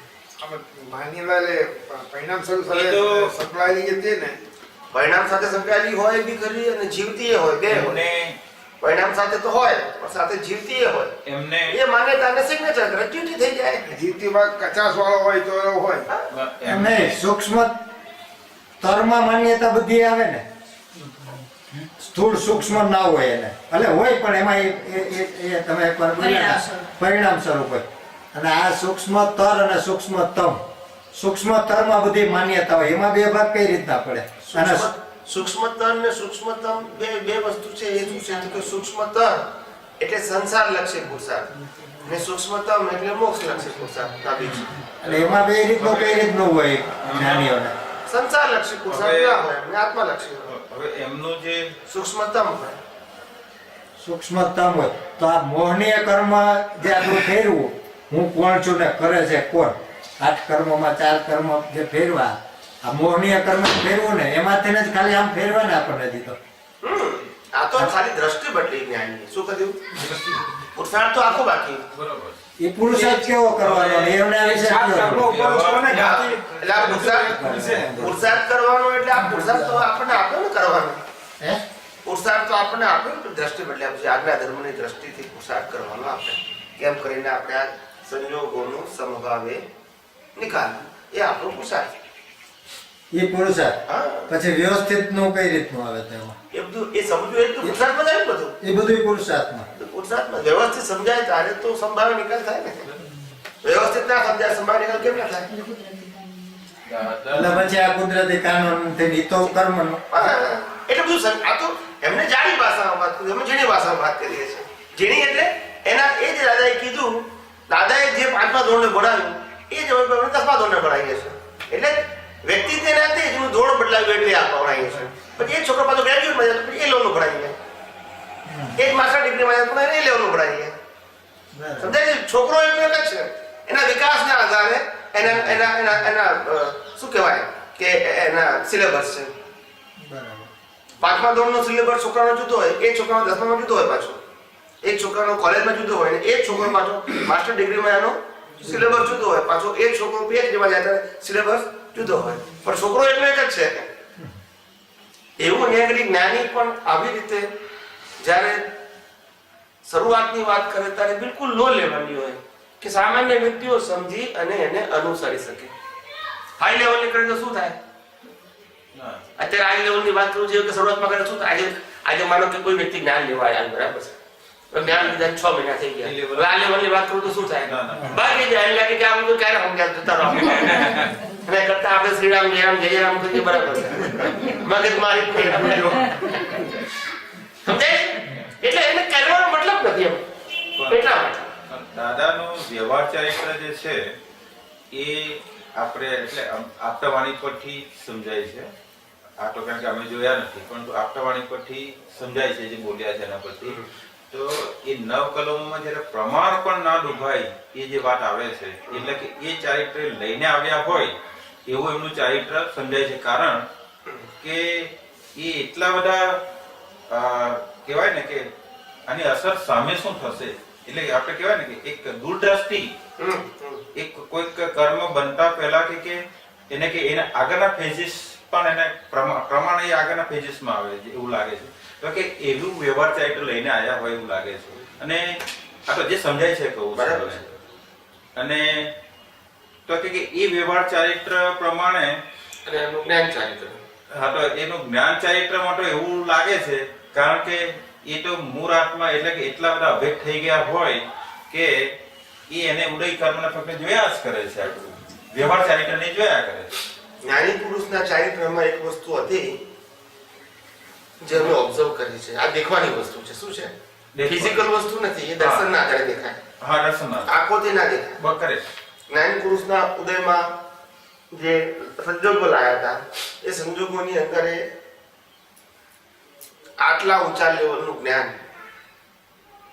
સામાન્ય વ્યક્તિઓને એમને આપ્યું, છતાંય લેબર નતા લાયા. શું નતા લાયા? આ કાળને આધીન જે લેબર હોવું જોઈએ તે લેબર લાયા. લેબર એટલે શ્રમ. શ્રમ. સમજાય છે? એ શ્રમ નતા લાયા. મિત્ર, શ્રમ બહુ પડે માણસને. શું છે? કોઈ પણ નવો માર્ગ સ્થાપવો હોય ને શ્રમ બહુ પડે, હા. પણ એ શ્રમ નતા લાયા. એટલે એ એનું હાઈ લેવલ કહેવાય. શું કહેવાય? જેમ જેમ લેવલ હાઈ થાય એમ શ્રમ ઓછો હોય. મન વચન કાયાનો શ્રમ શું હોય? ઓછો હોય. અને છતાં લોકો વધારે હાઈ લેવલનું જ્ઞાન પ્રાપ્ત કરે.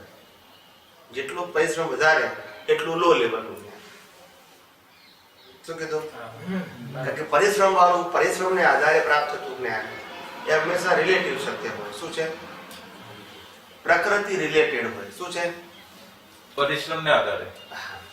તપ કરવાથી, જપ કરવાથી, સાધના કરવાથી, ત્યાગ કરવાથી, કોઈ પણ પ્રકારની એ કરવાથી, સાધના કરવાથી જે કંઈ પ્રાપ્ત થાય એ બધું રિલેટિવ જ્ઞાન. કેવું હોય? એ જ્ઞાન આત્માનું જ્ઞાન ના હોય. કયું ના હોય? આત્માનું ના હોય. એવો તો પરિશ્રમ એમને દેખાતો જ નથી. એટલે એમને કોઈ જગ્યાએ એમને એવો પરિશ્રમ હતો નહીં. એટલે એ માર્ગના સ્થાપક બનવા છતાં, શું કીધું? માર્ગના સ્થાપક. અત્યારે ક્રમ વિજ્ઞાનનો આખો માર્ગ નવો સંભાળવાનો. છતાં એ કોઈ જગ્યાએ એમને આવું પરિશ્રમ ના પડે. શું ના પડે? અને છતાંય ઘણા બધા લોકોમાં એમને આ બીજ નાખ્યા. શું કરે? બીજ નાખ્યા. કેટલા ઉગે એ ભવિષ્યની વાત છે. એ પુરુષાર્થ કરનારો ઉપર ડિપેન્ડ છે. એટલે આવું એ આ જ્ઞાની નિશાની કહેવાય. ઓછામાં ઓછા પરિશ્રમથી કામ કરે. આ કાળમાં પરિશ્રમ તો હોય, પરિશ્રમ વગરના ના હોય. સતયુગમાં તીર્થંકરો એવા હોય કે જેને પરિશ્રમ જ ના હોય. એટલે મેક્સિમમ લોકો કેવળ જ્ઞાન પામે. શું કીધું? જ્ઞાની પુરુષ તીર્થંકરોમાં મેક્સિમમ કેવળ જ્ઞાન પામે, કારણ કે એમને પરિશ્રમ જ ના હોય અને કોઈના ઉપર આધારિત ના હોય. શું ના હોય? વ્યવહાર જીવનમાં કોઈના ઉપર આધારિત ના હોય. સમાજ નહીં, વ્યક્તિ નહીં, કોઈના ઉપર આધારિત ના હોય. અને કશું એ હજારો લાખો લોકો પામે એમને, એમના થકી પામે, છતાં એમના આયોજનમાં વિચાર સુદ્ધા ના હોય. ભાષા તો હોય ને, વિચારે ના હોય. આયોજન. હા, એટલે લેબર વગરની થશે. મન વચન કાયાનો શ્રમ ના હોય એમને. એ હાઈ લેવલ કહેવાય. એ જે અને વ્યવહાર કોણ કરે પાછું? હે આયોજન કોણ કરે? દેવી દેવતા. શાસન રક્ષણ. એમાં કી કચાશ હોય? હે એમાં કી કચાશ હોય? ભાઈ એ વિચાર કરો. હવે એમને વિચારવાનું નહીં કે સત્સંગનું આયોજન કરો, ગોઠવણી કરો, બધાને બોલાવો, મંડપ બધાવો, જમવાની વ્યવસ્થા કરો. કઈ જ નહીં, વિચારવાનું જ નહીં. છતાં લાખો માણસો આવે અને બધા કેવળ જ્ઞાન પામે. શું પામે? તમે વિચાર કરો. દાદા જે ચારિત્ર લઈ આવ્યા હતા એ એક્સેપ્ટ 9 કલમો પ્રમાણનું ચારિત્ર હોય એવું લાગે. તો એ પ્રમાણનું જે ચારિત્ર લઈને આવ્યા જ હોય, પછી ભાઈ એમણે એમ પણ કહ્યું કે જે અમારામાં વર્તે છે એ વસ્તુ અમે તમને આપીએ છીએ. બરોબર? તો એ તો કેવળ ચારિત્ર જેવો જ કહેવાય ને. એવું લાગે આ તો. વર્તે, એમને વર્તે છે એટલે વર્તે એ આપે છે એટલે મીન્સ ને વર્તે છે એ તમને સમજાવે છે. એટલે અનુભવ ભાષા અમે અત્યારે બોલીએ છીએ ને એ અમારી અનુભવ ભાષા છે. એટલે અનુભવ ભાષા છે. પણ અનુભવ ભાષા સામેવાળો કેટલો સમજી શકે એ એના ડેવલપમેન્ટ ઉપર આધાર રાખે. એમને પોતે પોતાના અનુભવની વાત જેમ છે તેમ કરી, દરેક વ્યક્તિના સંજોગો પ્રમાણે. એમાં એમને કાચું નથી રાખ્યું કે અમુક વસ્તુ સંતાડી રાખી નથી એમને. પણ સામેવાળી વ્યક્તિ કેટલું સમજી શકે એ તો એના ઉપર છે. દાદાની ક્યાં પણ વાત વાંચો એવું કઈ લાગતું જ નથી કે એ એનાથી કઈ છુપાવે છે અથવા તો કહેવા માંગતા નથી. એના લેવલ પ્રમાણે તો એને એટલા ચોખ્ખું દેખાય છે. એટલે કે ત્યાં તો એવું કઈ એમની વાણી સ્પષ્ટ હોય. કેવી હોય? સ્પષ્ટ, ગોળ ગોળ ના હોય. તમે ગમે એટલા પ્રશ્ન પૂછો, ગમે એટલા મૂંઝવો, પણ એમની ભાષા સ્પષ્ટ હોય. કારણ કે દર્શનમાં ક્લેરિટી છે. શું છે? ગોળ ગોળ નથી. અંદર દર્શનમાં ક્લેરિટી ના હોય, જવાબ ગોળ ગોળ નીકળે. કેવા નીકળે? હવે આપણે જે આજે આપણે કોઈ પણ પ્રકારનો પ્રશ્ન પૂછે તો તરત આ 3 ડિવિઝન ઉપરથી આપણને ખ્યાલ આવી જાય. શું કીધું? હા, કે આત્મા, પ્રકૃતિ કે પ્રતિષ્ઠિત આત્મા. એ પુરુષાર્થની વાત કરે તો પ્રતિષ્ઠાત્માની જ વાત હોય, જશે ત્યાં સુધી પહોંચી જ જાય. ખ્યાલ આવે? Yes. એ ક્રિયાની વાત કરે તો મિકેનિકલ આત્માની જ વાત હોય. અને મિકેનિકલ આત્મા જેનું સ્ટાન્ડર્ડ છે કે પરિણામ સ્વરૂપ છે, વ્યવસ્થિતને આધીન છે, એમાં સ્વતંત્રતા નથી. આત્માની બાબત આવે તો સંપૂર્ણ સ્વતંત્રતા છે, ત્યાં પુરુષાર્થ નથી, એનું પરિણામ નથી. પ્રતિષ્ઠિત આત્મામાં આવે માત્ર પુરુષાર્થ, ત્યાં પરિણામ નથી. એ પણ આમ ક્લેરિટી, ગોળ ગોળ ગોળ નહીં. એ પણ સ્વતંત્ર ખરો ને પ્રતિસાદમાં, સ્વતંત્ર વિના તો પુરુષાર્થ થાય નહીં. એટલે બધા કરતા પેલો નથી. સંપૂર્ણ સ્વતંત્ર છે તો આને પણ સ્વતંત્ર કહેવાય ને. પેલો સંપૂર્ણ સ્વતંત્ર છે, એ સ્વતંત્ર એવો કે જેને કોઈ પુરુષાર્થ કરવા સ્વતંત્ર અને સમર્થ બે છે.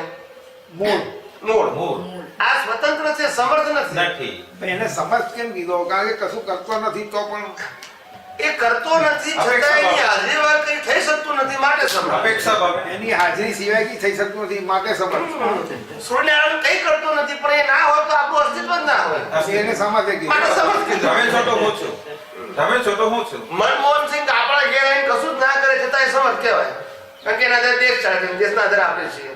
વન ઓફ ધ શું કહેવાય, હવે કઈ આપણા ઘરમાં કઈ આવતો નથી, એ પૈસા આપી દીધો નથી, કોઈ આપણને હેલ્પ બી કરતા નથી, દેખીતી હેલ્પ. કેવી? આખા લાઈફમાં કોઈ જગ્યાએ વચ્ચે આવતો નથી, છતાં એ કહેવાય કે દેશ કોણ ચલાવે છે? આપણે મારું ઘર તો હું ચલાવું છું, તો પણ દેશ એ ચલાવે છે, અને દેશમાં તો મારું ઘર આવ્યું છે. એટલે ઇનડાયરેક્ટલી શું કીધું એને? ડાયરેક્ટલી નથી કીધું કે એ ચલાવે છે, પણ ઇનડાયરેક્ટલી. એવું આત્માને ડાયરેક્ટલી નથી કીધું ચલાવનારો છે.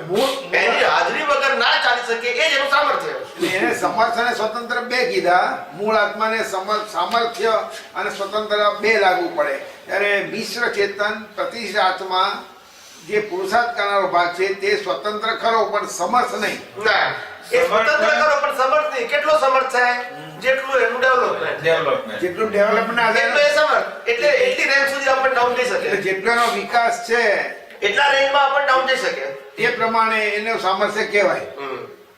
એટલી એની શક્તિ કહેવાય. હા, એટલે આ કેવું છે કે ધારો કે એક વ્યક્તિ પાસે 1 કરોડ રૂપિયા છે, તો એની કોઈ પણ કામ કરવાની જે રેન્જ છે કેટલી હોય? 1 કરોડ સુધી, પણ જેની પાસે 10 લાખ હોય ને, 10 લાખ સુધી, પણ જેની પાસે 1 લાખ હોય ને, 1 લાખ સુધી, અને જેની પાસે 10,000 હોય ને, 10,000 સુધી. સામર્થ્ય. સામર્થ્ય. વ્યક્તિ તો એક મળે, એની રેડિયસ છે ને, એને એ સામર્થ્ય એ સામર્થ્ય કહેવાય. સ્વતંત્ર ખરી, સ્વતંત્રતા પણ કેટલામાં? અમુક લિમિટ સુધી, લિમિટેડ. સ્વતંત્રતા કરી પણ 1,000 સુધી અપરમત ખરી એની. કેટલી? કારણ કે એની રેડિયસ એટલી જ છે, અને મૂળ આત્માને અનલિમિટેડ. અનલિમિટેડ. અરે આ તો સાહેબ આ દાખલા આપું છું ને બધા, એ કોઈ જગ્યાએ મળે નહીં આ બધા. આવું તમને કહું એના આધારે લોકોને પકડી જશે. એક્સપ્લેનેશન કરું છું ને ના, ના, જે એવું લોકોને આ બધી વાતો શાસ્ત્ર જ્ઞાનીઓ જે દાખલા આપ્યા છે કે આમ જનતા ક્યારેય ના સમજી શકે નહીં, પણ સાધુ સંત સંન્યાસીઓ પણ ના સમજી શકે, એ ભાષામાં શાસ્ત્રો લખાયેલા છે. ને આ બિલકુલ આમ જનતા સમજી શકાય એ ભાષા છે. કેવી? સામાન્ય વ્યક્તિ સમજી શકે. એ દાખલા આ વર્તમાન કાળના છે. કેવા છે? મૌલિક છે. હવે જ્ઞાની ગુરુ જયારે ભેદ જ્ઞાન આપે છે જળ અને ચેતનનું, ત્યારે માનો કે હું શાંતિભાઈ વાત કરું, હવે શાંતિભાઈ કીધું, શાંતિભાઈની વાત કરું તો શાંતિભાઈ કીધું એટલે મારું બેંકમાં ખાતું હોય તેનો સહી કરનારો હું. મારી પત્ની આવે તેની સામે પતિ તરીકેનો મારો રોલ મારે ભજવવાનો. ઘરમાં રહું છું, મારા ઘરમાં એનું સ્વતંત્ર કરો, બીજાના ઘરમાં જવું નહીં. એટલે મારું કાર્ય હું મારી રીતે સારી રીતે કરી શકું છું. શાંતિભાઈ તરીકે જેટલા રોલ શાંતિભાઈના નામે આવતા હોય એ કરી શકું છું. તેવી રીતે જળ અને ચેતનનું, મૂળ આત્માનું અને જળનું, એ બેનું ચેતન અને ન ચેતનનું, એનું જે જ્ઞાન જ્ઞાની પુરુષે આપ્યું એ ભેદ જ્ઞાન આવે પછી પહેલા જે પોતાનો નિશ્ચય હતો શાંતિભાઈ તરીકે હતો, એટલે શાંતિભાઈ જે રોલ કરતા હતા એ તો પ્રારંભવશ કરે જ જતા હતા, પણ એની અંદરમાં હું પણ સંલગ્ન એકરૂપ થયેલું હતું. હવે એ હું પણ જે નિશ્ચયથી ત્યાં એકરૂપ થયેલું હતું એ નિશ્ચયનો ભાગ ઉઠાવી અને દાદા એને ખરેખર શું એ ભાન એને મૂળ આપ્યું. તો હવે આજ્ઞા દ્રષ્ટિ જેને આપી છે એ હુંને જ આપી છે. એ હું એ હવે જયારે જ્ઞાન લીધું પછી ભલે આજ્ઞા દ્રષ્ટિને રહેવાનું છે, પણ જેવી રીતે શાંતિભાઈમાં એકાકાર થઈને બધું કાર્ય થતું હતું, તો તેવી રીતે જ્ઞાન લીધા પછી આજ્ઞા દ્રષ્ટિથી એનું કાર્ય સુધારણા દ્રષ્ટિથી કેવી રીતે હોય? શુદ્ધાત્મા દ્રષ્ટિમાં તો હજુ એકાકાર થયો નથી ને. પેલામાં તો એકાકાર થયેલો છે, કારણ કે અનાદિકાળનો અભ્યાસ છે ને. પ્રકૃતિમાં એકાકાર થવું એ અનાદિકાળનો અભ્યાસ છે, નંબર 1. અને પ્રકૃતિમાં એકાકાર થવું એટલા માટે આસાન છે કારણ કે પ્રકૃતિ એ રૂપ, રસ, ગંધ, સ્પર્શ અને આકાર વાળું છે. બરોબર છે. પેલો આત્મા રૂપ, રસ, ગંધ, સ્પર્શ અને આકાર વાળો નથી. એટલે એમાં એકાકાર થવું એટલું ઈઝી નથી. બરોબર છે, ઈઝી નથી, પણ આજના દ્રષ્ટિથી એટલે તમને ખાલી દ્રષ્ટિ આપી એટલે જ્ઞાનીઓએ કીધું કે આમાં ભાગ શું પડે છે કે સંસારને સમજવો, સંસારને અપનાવવો અને સંસારને અનુસરવો એ ઈઝી છે, કારણ કે એ રૂપ, રસ, ગંધ, સ્પર્શ અને આકાર વાળું છે. બરોબર. એને જલ્દી આ ઇન્દ્રિય જ્ઞાનો ગ્રાસ્પ કરી શકે છે. શું કરી શકે છે? ઇન્દ્રિય જ્ઞાન ગ્રાસ કરી લે છે. જલ્દી આમ જોયું કે તો ખ્યાલ આવે, હવે મારે આવું કરવું છે, આવું મેળવવું છે, વગેરે વગેરે. જ્યારે આત્માની બાબત છે એ આત્માની બાબતમાં એવું શક્ય નથી, કારણ કે એ અરૂપી છે. રૂપ, રસ, ગંધ, સ્પર્શ અને આકાર જુદું છે. ખ્યાલ આવ્યો? હવે જે પ્રતિષ્ઠિત આત્માને જે જ્ઞાન પ્રાપ્ત છે એ પ્રતિષ્ઠિત આત્મા સંસારની અવસ્થાઓ જે સમજે છે એ આસાન કેટલા માટે કીધી, કારણ કે હંમેશા જે જ્ઞાન જે છે અને અવસ્થાઓને સમજવાની ક્ષમતા, તો અવસ્થાઓ બુદ્ધિથી સમજી શકાય એવી એના લેવલની છે, એટલે એને ગ્રહણ કરે છે. પેલા ભાવ રૂપે ગ્રહણ કરે છે અને પછી રૂપક રૂપે ઉદયમાં આવે છે. આ આત્મા છે એ પેલાની સમજણની બિયોન્ડ છે. શું છે? પણ એને આપી છે પૂર્ણ જ્ઞાન. દ્રષ્ટિ રૂપે આપ્યું છે, દ્રષ્ટિ રૂપે પૂર્ણનું આપ્યું છે. પણ જ્ઞાન પૂર્ણ, અને દ્રષ્ટિ તરીકે જેને વર્તવાનું છે. જ્ઞાન પૂર્ણ આપ્યું છે, પણ એ પૂર્ણ જ્ઞાન જે છે એને પૂર્ણ રીતે વર્તી શકતું નથી ને. વર્તી શકતું નથી, પણ એ વર્તવામાં એની ખામી ક્યાં આવે છે, પડે છે? વર્તવાની કારણ ખામી કે હું ફક્ત એક રૂપ આની દેશે છે, તો એક રૂપ તેને સહી કરવાનું આટલી જ જગ્યા અંદર હા, છે. પણ વર્તવાની ખામી ક્યાં છે? આ 5 ઇન્દ્રિયોના અનાદિકાળના અભ્યાસને કારણે જે મિથ્યા જ્ઞાન ને મિથ્યા દર્શન, જે રોંગ બિલીફ રૂપે જે ગાઢ થઈ ગયું છે એ વચ્ચે આડું આવે છે. એ આવે છે, પણ એ જે છૂટું છે એટલે છૂટું જોવો તો વાંધો નથી આવતો. ના, એ છૂટું છે અને છૂટું જોવો તો ત્રણે ત્રણ વસ્તુ છૂટી જ છે. 1, 2 and 3. એક નંબર દેહધારી નામધારી, દેહધારી નામધારીને જાણનારો અને જેના જ્ઞાન પ્રકારમાં જાણે છે તે, એ ત્રણ છૂટા છે જ. હવે એ છૂટું રાખીને જે દાએ કીધું છે છૂટું રાખવું ને છૂટું જોવું, હવે એ છૂટું છે જ એને જો છૂટું જોવામાં આવે તો પસંદ નથી આવતું. ફક્ત જે આ ભાન ભૂલે એવી ભૂલ થાય છે. એટલે ચૂકી કેમ જવાય છે? ચૂકી કેમ જવાય છે? કારણ કે સંસારની બધી વસ્તુઓનો અનુભવ અનાદિકાળથી છે. સત્તા, સંપત્તિ, સંબંધો આ બધાનો અનુભવ અનાદિકાળથી આ જીવને છે, એટલે એનાથી યુઝ ટુ છે, પરિચિત છે. શું છે? પરિચિત છે. ખ્યાલ આવી ગયો? એ જ્ઞાન એને નવું ઊભું કરવાનું નથી, છે સત્તામાં અનુભવ રૂપે પડેલું છે. એ સત્તાનો ભાગ જે તમે કહો છો સત્તામાં પડેલું છે, એ બધું દ્રવ્ય તરીકે સત્તામાં પડેલું છે, એટલે દેહધારી નામધારીના ઉદયકર્મ સાથે જોડાયેલું છે ને. એ જ્ઞાન જે પડ્યું છે એની પાસે, કારણ કે પોતે તો છૂટો થયો છે. એ જે જ્ઞાન પડ્યું છે એનું એ કયા આધાર અંદર જ્ઞાન પડ્યું છે? તો કે છે કે પોતે જે આ જે અવતારો બધા પસાર કર્યા છે ને એ બધા અવતારો અંદર અત્યારે એને અનુભવના દર્શન રૂપે છે. અનુભવનો દર્શન છે. હા, વિકાસના ક્રમમાં. વિકાસના ક્રમમાં એટલે બધું સમજાય છે એને. મોહને કારણે માર ખાય છે. એટલે પહેલા જે જોયેલું અનુભવેલું છે તે અત્યારે એને ખબર પડ્યા કરે. ખબર પડે છે, પણ પાછો મોહ છે ને એટલે પાછો એ માર ખવડાવે છે. શું છે? જ્ઞાન છે, એની પાસે જ્ઞાન છે અને જ્ઞાનની અંદર સુખનો અનુભવ થયો છે, એવા એ સંજોગોમાં દુઃખનો અનુભવ પણ થયો છે. શું કીધું? પણ સુખનો અનુભવ છે તે ઇન્સ્ટન્ટ સત્ય છે. શું કે? સુખનો અનુભવ ઇન્સ્ટન્ટ સત્ય છે, અને એ જ અવસ્થામાં જે દુઃખનો અનુભવ છે એ આકસ્મિક છે. એટલે જે મૂળ આત્માનું જ્ઞાન ભાન આપ્યું તેના સંદર્ભમાં તમે વાત કરો છો. આ લૌકિક જગતની વાત કરું છું. લૌકિક જગતમાં એટલે લૌકિક જગતમાં સુખનો અનુભવ માર ખાવા છતાં પણ એમાંથી સુખ નથી એવું કેમ વાસ્તુ નથી? માર ખાવા છતાં શું કીધું? પાછું અનેક વખત બોલે તો કહે છે કે સુખનો અનુભવ છે ને એ સુખનો અનુભવ આપણને સાતત્ય રૂપે છે. કેવો છે? અને દુઃખનો અનુભવ એટલે મોહને કારણે, અને જે દુઃખનો અનુભવ છે એ આકસ્મિક છે. કેવો છે? એમ કેમ? કારણ કે દુઃખ જ થાય, અનુભવ તો દુઃખ જ થયા. ના, સમજાવો. દુઃખ છે જુદી વસ્તુ છે ને દુઃખ અનુભવી છે જુદી વસ્તુ છે. અનુભવવું એ બિલીફ છે અને છે એ હકીકત છે, પણ આપણને અહેસાસ નથી ને. જે લક્ષ્મીએ અનેક વખત આપણને માર ખવડાયો, કસાય કર્યો, કકરાટ કરાવ્યા, વેર ઝેર કરાવડાયા, માનવતા નષ્ટ કરી આપી પોતાની, પણ મોહ છૂટાય નહીં ને. શું ના છૂટે? પણ સુખ જ લાગે. હજુ આજે પણ સુખ જ લાગે એમાં. એટલે કારણ કે પેલું આકસ્મિક છે. કેવું છે? કયું વાત? એનો માર ખાવાનો સંજોગ આવે તે આકસ્મિક છે, અને મોહનો સંજોગ કેવો છે? સાતત્યવાળો છે. કેવો છે? પૈસામાં સુખ છે, પૈસા વ્યવહાર ચલાવવામાં જરૂરી છે, એ જ્ઞાનની માન્યતાનું સાતત્ય છે. અને માર ખાય છે એ આકસ્મિક છે, એ સાતત્ય નથી. એટલે માર ખાય ત્યારે થોડોક વૈરાગ્ય આવે, પાછો કેવો આવે? એટલે એમાં આવડી માન્યતા એ સાતત્યવાળી. એને મોહ કીધો.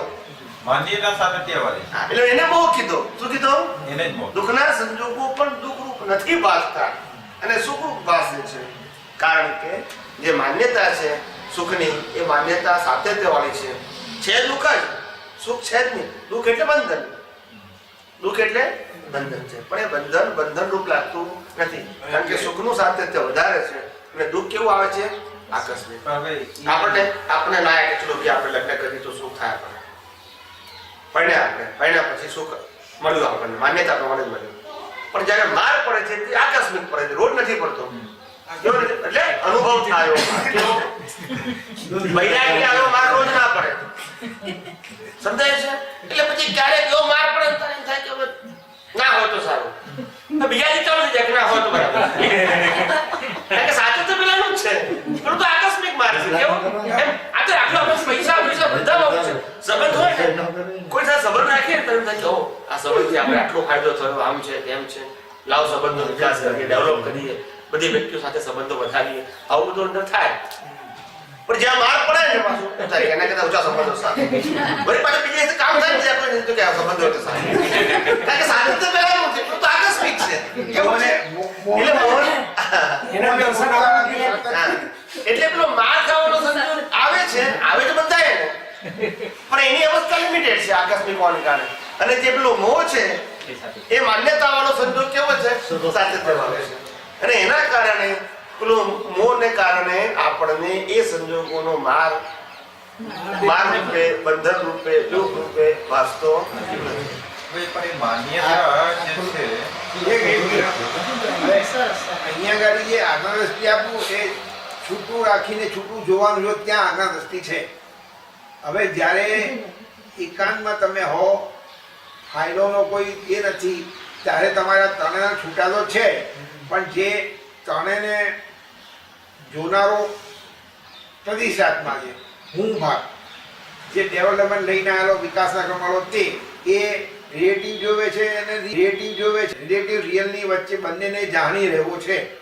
હવે જ્યારે ફાઇલ નથી એટલે આ તો છે, એ ફાઇલ નંબર 1 તો છે, પણ એના સંજોગો બીજાથી એ દૂર છે, તારે એ પોતાનું હું પણ પેલા સાથે એકરૂપ કરવાનું છે ને. ફાઇલ ના હોય તારે એને ઉપયોગ દેવો પડતો નથી, પણ ખરેખર એને ઉપયોગ આપવો પડે છે કે ફરજ પડે છે?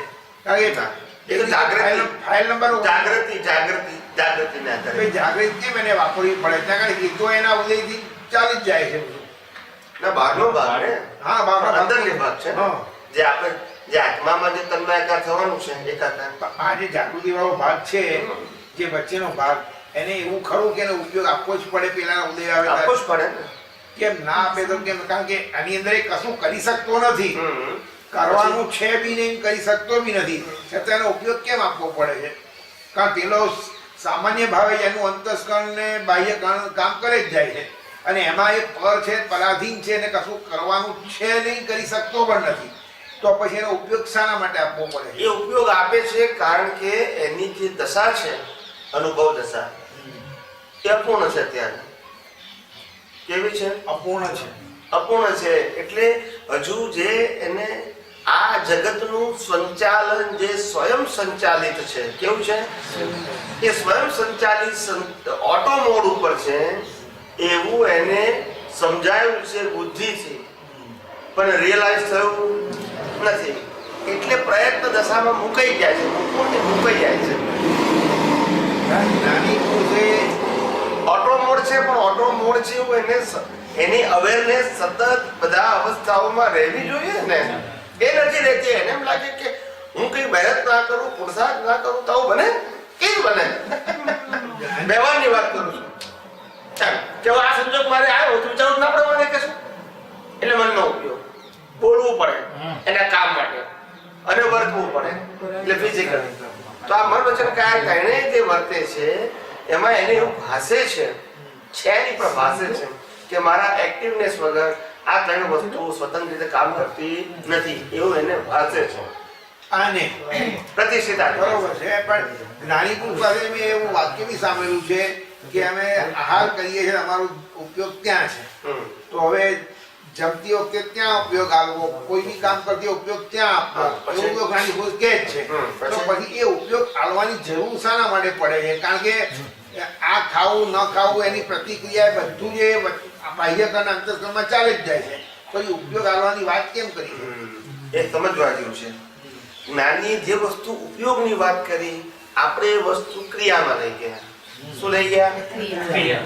એમને ઉપયોગ કીધો એ જ્ઞાનનો સબ્જેક્ટ છે અને આપણે લઈ ગયા ક્રિયામાં. ના, ક્રિયા તો બાહ્યકરણ અંતરમાં એની વાત થઈ જાય છે. કારણ કે ઉપયોગની અંદર ઉપયોગનો મતલબ શું હતો કે જે આહાર કરવાના જે સંજોગ આવે છે એમાં ઉપયોગ શું રાખવાનું જ્ઞાનીએ કીધું કે ભાઈ આ આહાર કરનારો છે, એ આહાર કરનારો જે છે એનાથી સંપૂર્ણ સફળતા અમુક દેવો હું શુદ્ધ આત્મા છું. શું કીધું?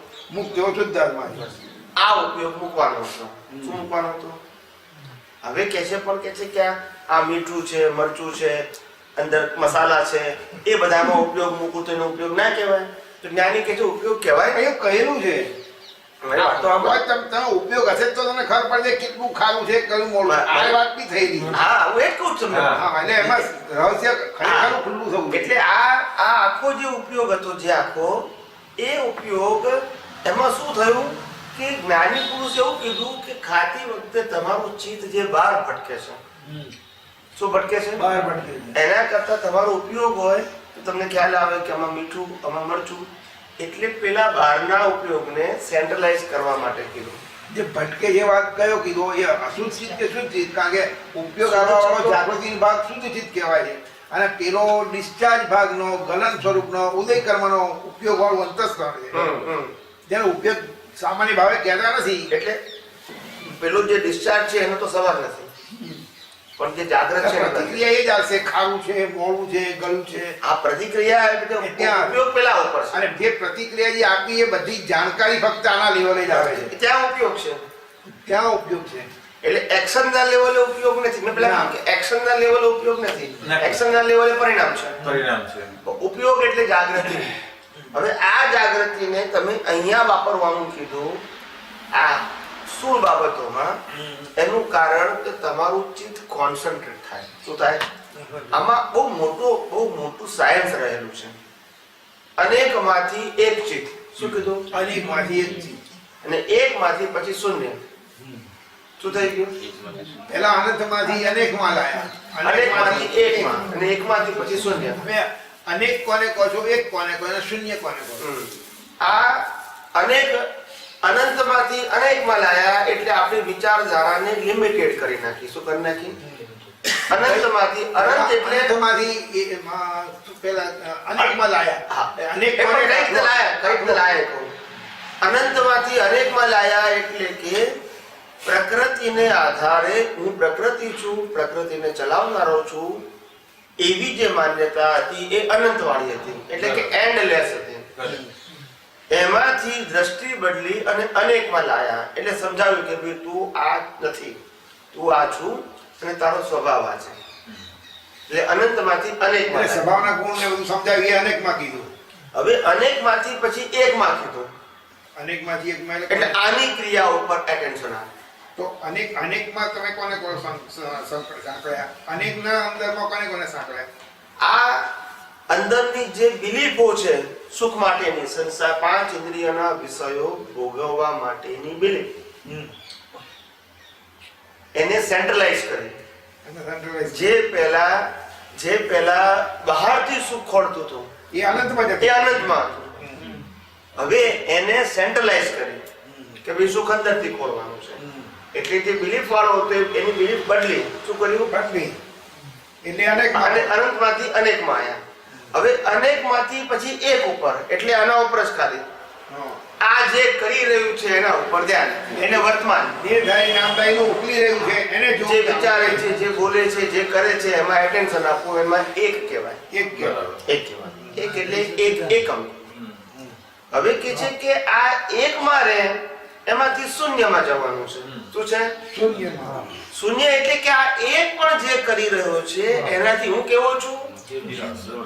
આ કરનારો જે કરી રહ્યો છે એ મારું સ્વરૂપ નથી, મારો સ્વભાવ નથી.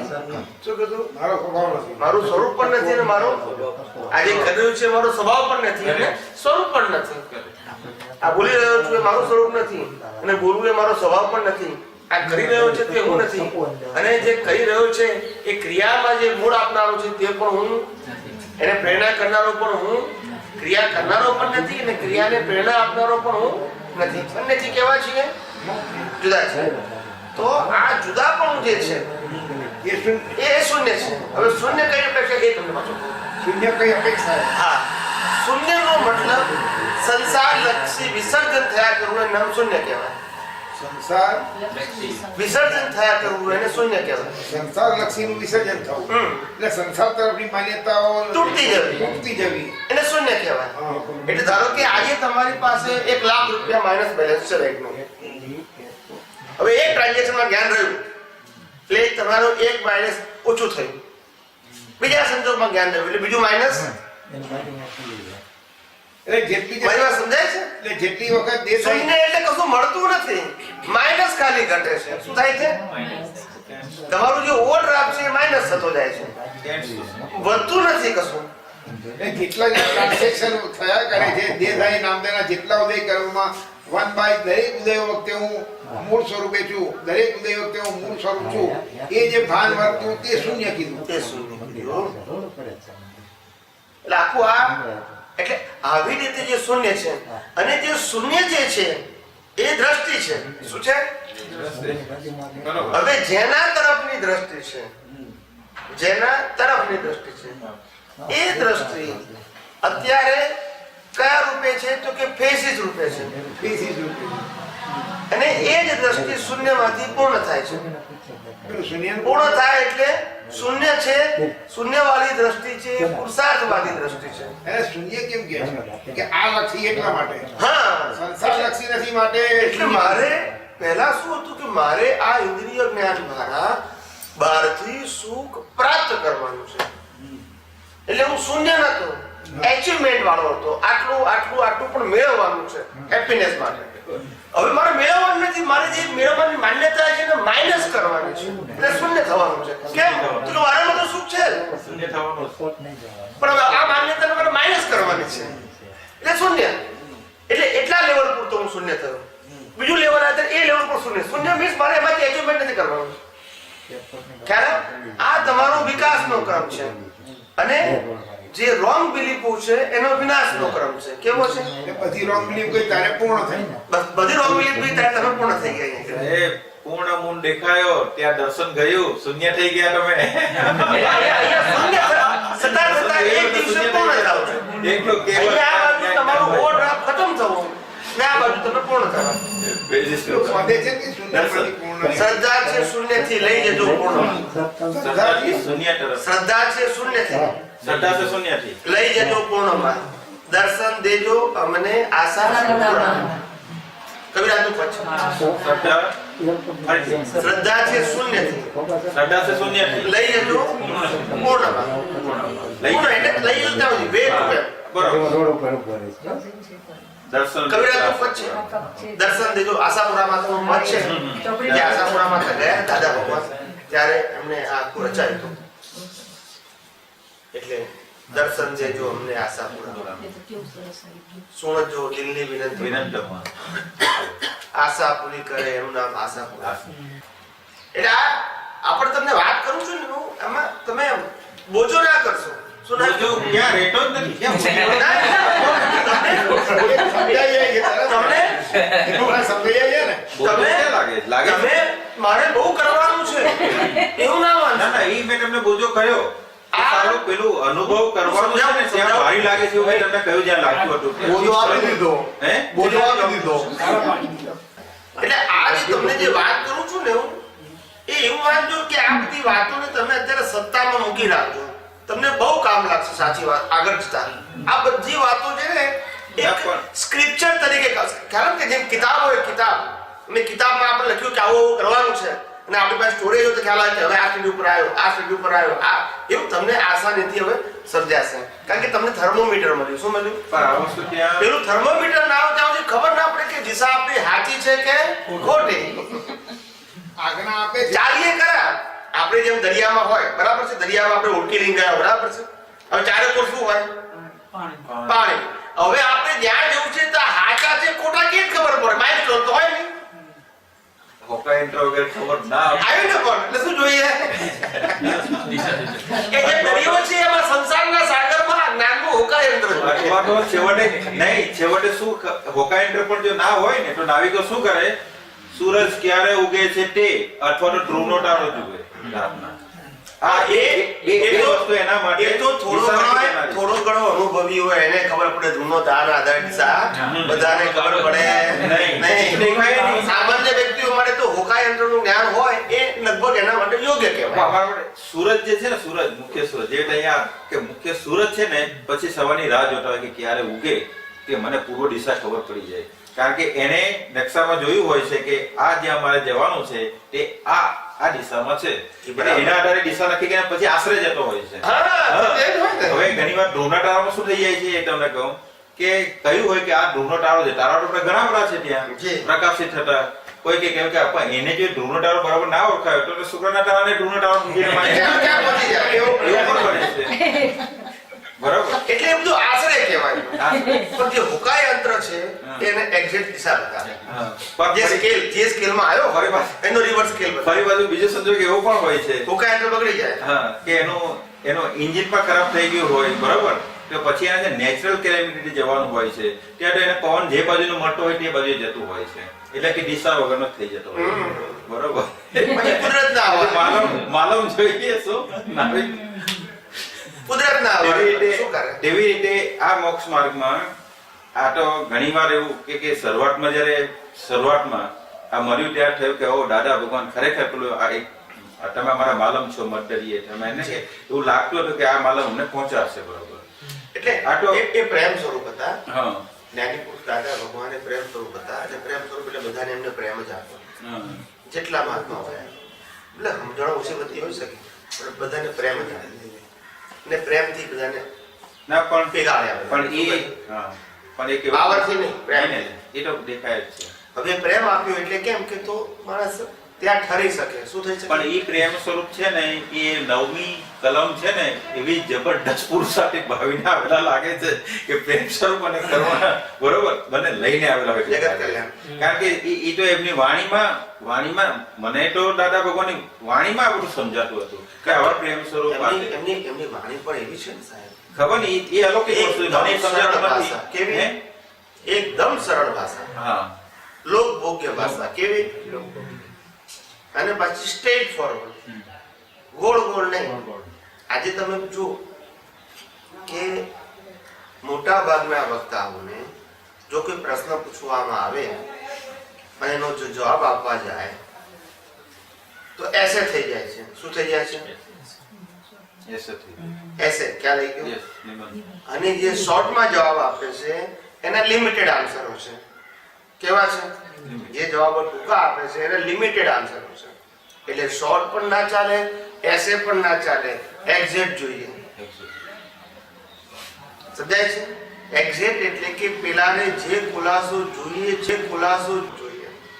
આ તમારી પાસે આવો તમે ભગવાન માં હું તો આજ્ઞામાં જવાબ પ્રયત્ન કરું પણ આજ્ઞા મને સમજાતી નથી. તો નિશ્ચય કરજો પતી ગયો જવાબ પતી ગયો ત્યાં એ પણ શોર્ટ આપો કહેવાય. કેવો કહેવાય? પણ એક્ઝેક્ટ નથી. બરોબર. ખ્યાલ આવી ગયો? કે દાદા હું દાદાને આજ્ઞા પાડવા પ્રયત્ન કરું છું પણ પડાતી નથી મળતી, કશું વાંધો નહીં, ભાવ કરજો, શક્તિ માગજો. શોર્ટ જવાબ છે, પણ કેવો છે? એ રેન્ડમ આન્સર છે. કેવો છે? પેલાને ના સમજાય, સમજાય એટલે ના સમજાય એટલે પ્રગતિ ના થાય.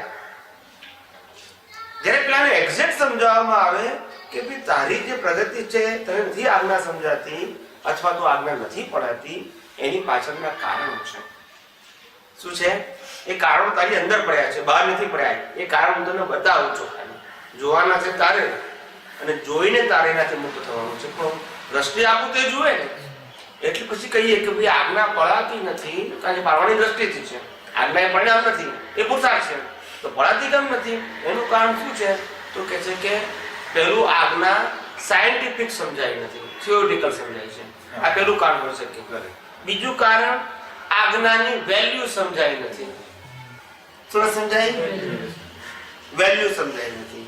બીજું, જો વેલ્યુ એની સમજાય છે, વેલ્યુ સમજાય છે આજ્ઞાની, તો આગળનું કારણ કયું છે? એને વેલ્યુ સમજી જતા તો કે જો પ્રમાદી છે. પણ કેવો છે? પ્રમાદી છે. એટલે એના જે કર્મના સંજોગો છે એવા ભારે છે કે એને જાણતો હોવા છતાં અહીંયા આગળ કેવો છે? પ્રમાદ સેવે છે, અને પેલામાં એને ખેંચી જાય છે. એટલે આ બધા કારણો એને બતાવવા પડે, એને ખબર પડે કે હા ખરેખર મારે એવું છે. મને વેલ્યુ, મને પેલા સિદ્ધાંત કે આજ્ઞા સમજાવી છે, આજે આજ્ઞા સમજવી હતી પણ સમજાયું જ નહીં. મને લાગ્યું કે રિલેટિવ રિયલ, આ બે દાદાએ કીધું. હવે લોકોને એવું લાગ્યું કે રિલેટિવ રિયલ જે આપણે જોવાનું છે બધામાં, તો આપણે પ્રકૃતિમાં પરમાત્મા જોવા એમ નામ પુરુષાર્થ. શું કીધું? પ્રકૃતિમાં પરમાત્મા જોવા એનું નામ પુરુષાર્થ. પ્રકૃતિમાં પરમાત્મા જોવા એટલે શું? એ આપણી દ્રષ્ટિનો પ્રયોગ છે. બરાબર. દાદા કે એને શુદ્ધાત્મા દેખાય છે? તો દાદા મને દેખાય છે. એ જવાબ આપી દીધો એને, પણ રીત ખબર ના પડે. શું ના પડી? કે પરમાત્મા એ મારી દ્રષ્ટિ છે. શું છે? જેમ પ્રકૃતિ એ મારી શું છે? ચર્મ ચક્ષુ વાળી દ્રષ્ટિ છે, એમ પરમાત્મા એ મારી જ્ઞાન ચક્ષુ વાળી દ્રષ્ટિ છે. તો હું દ્રષ્ટિથી ભગવાનને જોઉં છું, બરાબર. એના ગુણો કરીને જોઉં છું. તો આને કેવું પડે? તો શુદ્ધાત્મા જો પણ કેમનું જોવે? તમે એકદમ કીધો કે તું શુદ્ધાત્મા બધા નવા જોવે કેમ? પેલો જોવું કેમનો? મને ચંદુલાલ દેખાય છે, બરાબર છે. શુદ્ધાત્મા કેમનું મારે? તમે કોઈ જોવો પણ કેવી રીતે જોવો? તમે બધામાં શુદ્ધાત્મા પર કેમ ન જોવો? આ ચંદ્રલાલ તો દેખાય, પણ ચંદ્રલાલ શુદ્ધાત્મા કેમ ના જોવા? પણ તે વખતે એને સમજાવવું પડે. શું કરવું પડે? એક દ્રષ્ટિ છે. જેમ કોઈ વ્યક્તિની અંદર 5 જ મિનિટમાં આવે છો. જી 5 જ મિનિટમાં આવે. આજે કોઈ વ્યક્તિ હોય, એ વ્યક્તિ કુમારી હોય, એને પરણે પછી એને પતિ કે પત્નીનું ટાઇટલ મળે, બરાબર છે? તો એ ટાઇટલ જે છે એ ટાઇટલ વિથ ક્વોલિટી હોય. શું છે? સમજાય છે? એ ટાઇટલ વિથ ક્વોલિટી હોય એટલે એને જ્યાં સુધી એ ટાઇટલ ના મળે ત્યાં સુધી એ બિહેવિયર ના હોય, વિઝન પણ ના હોય અને બિહેવિયર પણ ના હોય. સમજાય છે? એટલે આ એની સાથે કોરિલેટેડ છે. કેવું છે? દ્રષ્ટિ પેલા મળે તો પછી એક્શન આવે. કરેક્ટ. આ તો વિનાશી ભાગ છે, બંને દ્રષ્ટિ વિનાશી છે અને એક્શન વિનાશી છે. પણ તમને આના ઉપરથી પેલા દાખલાની વાત કરું છું.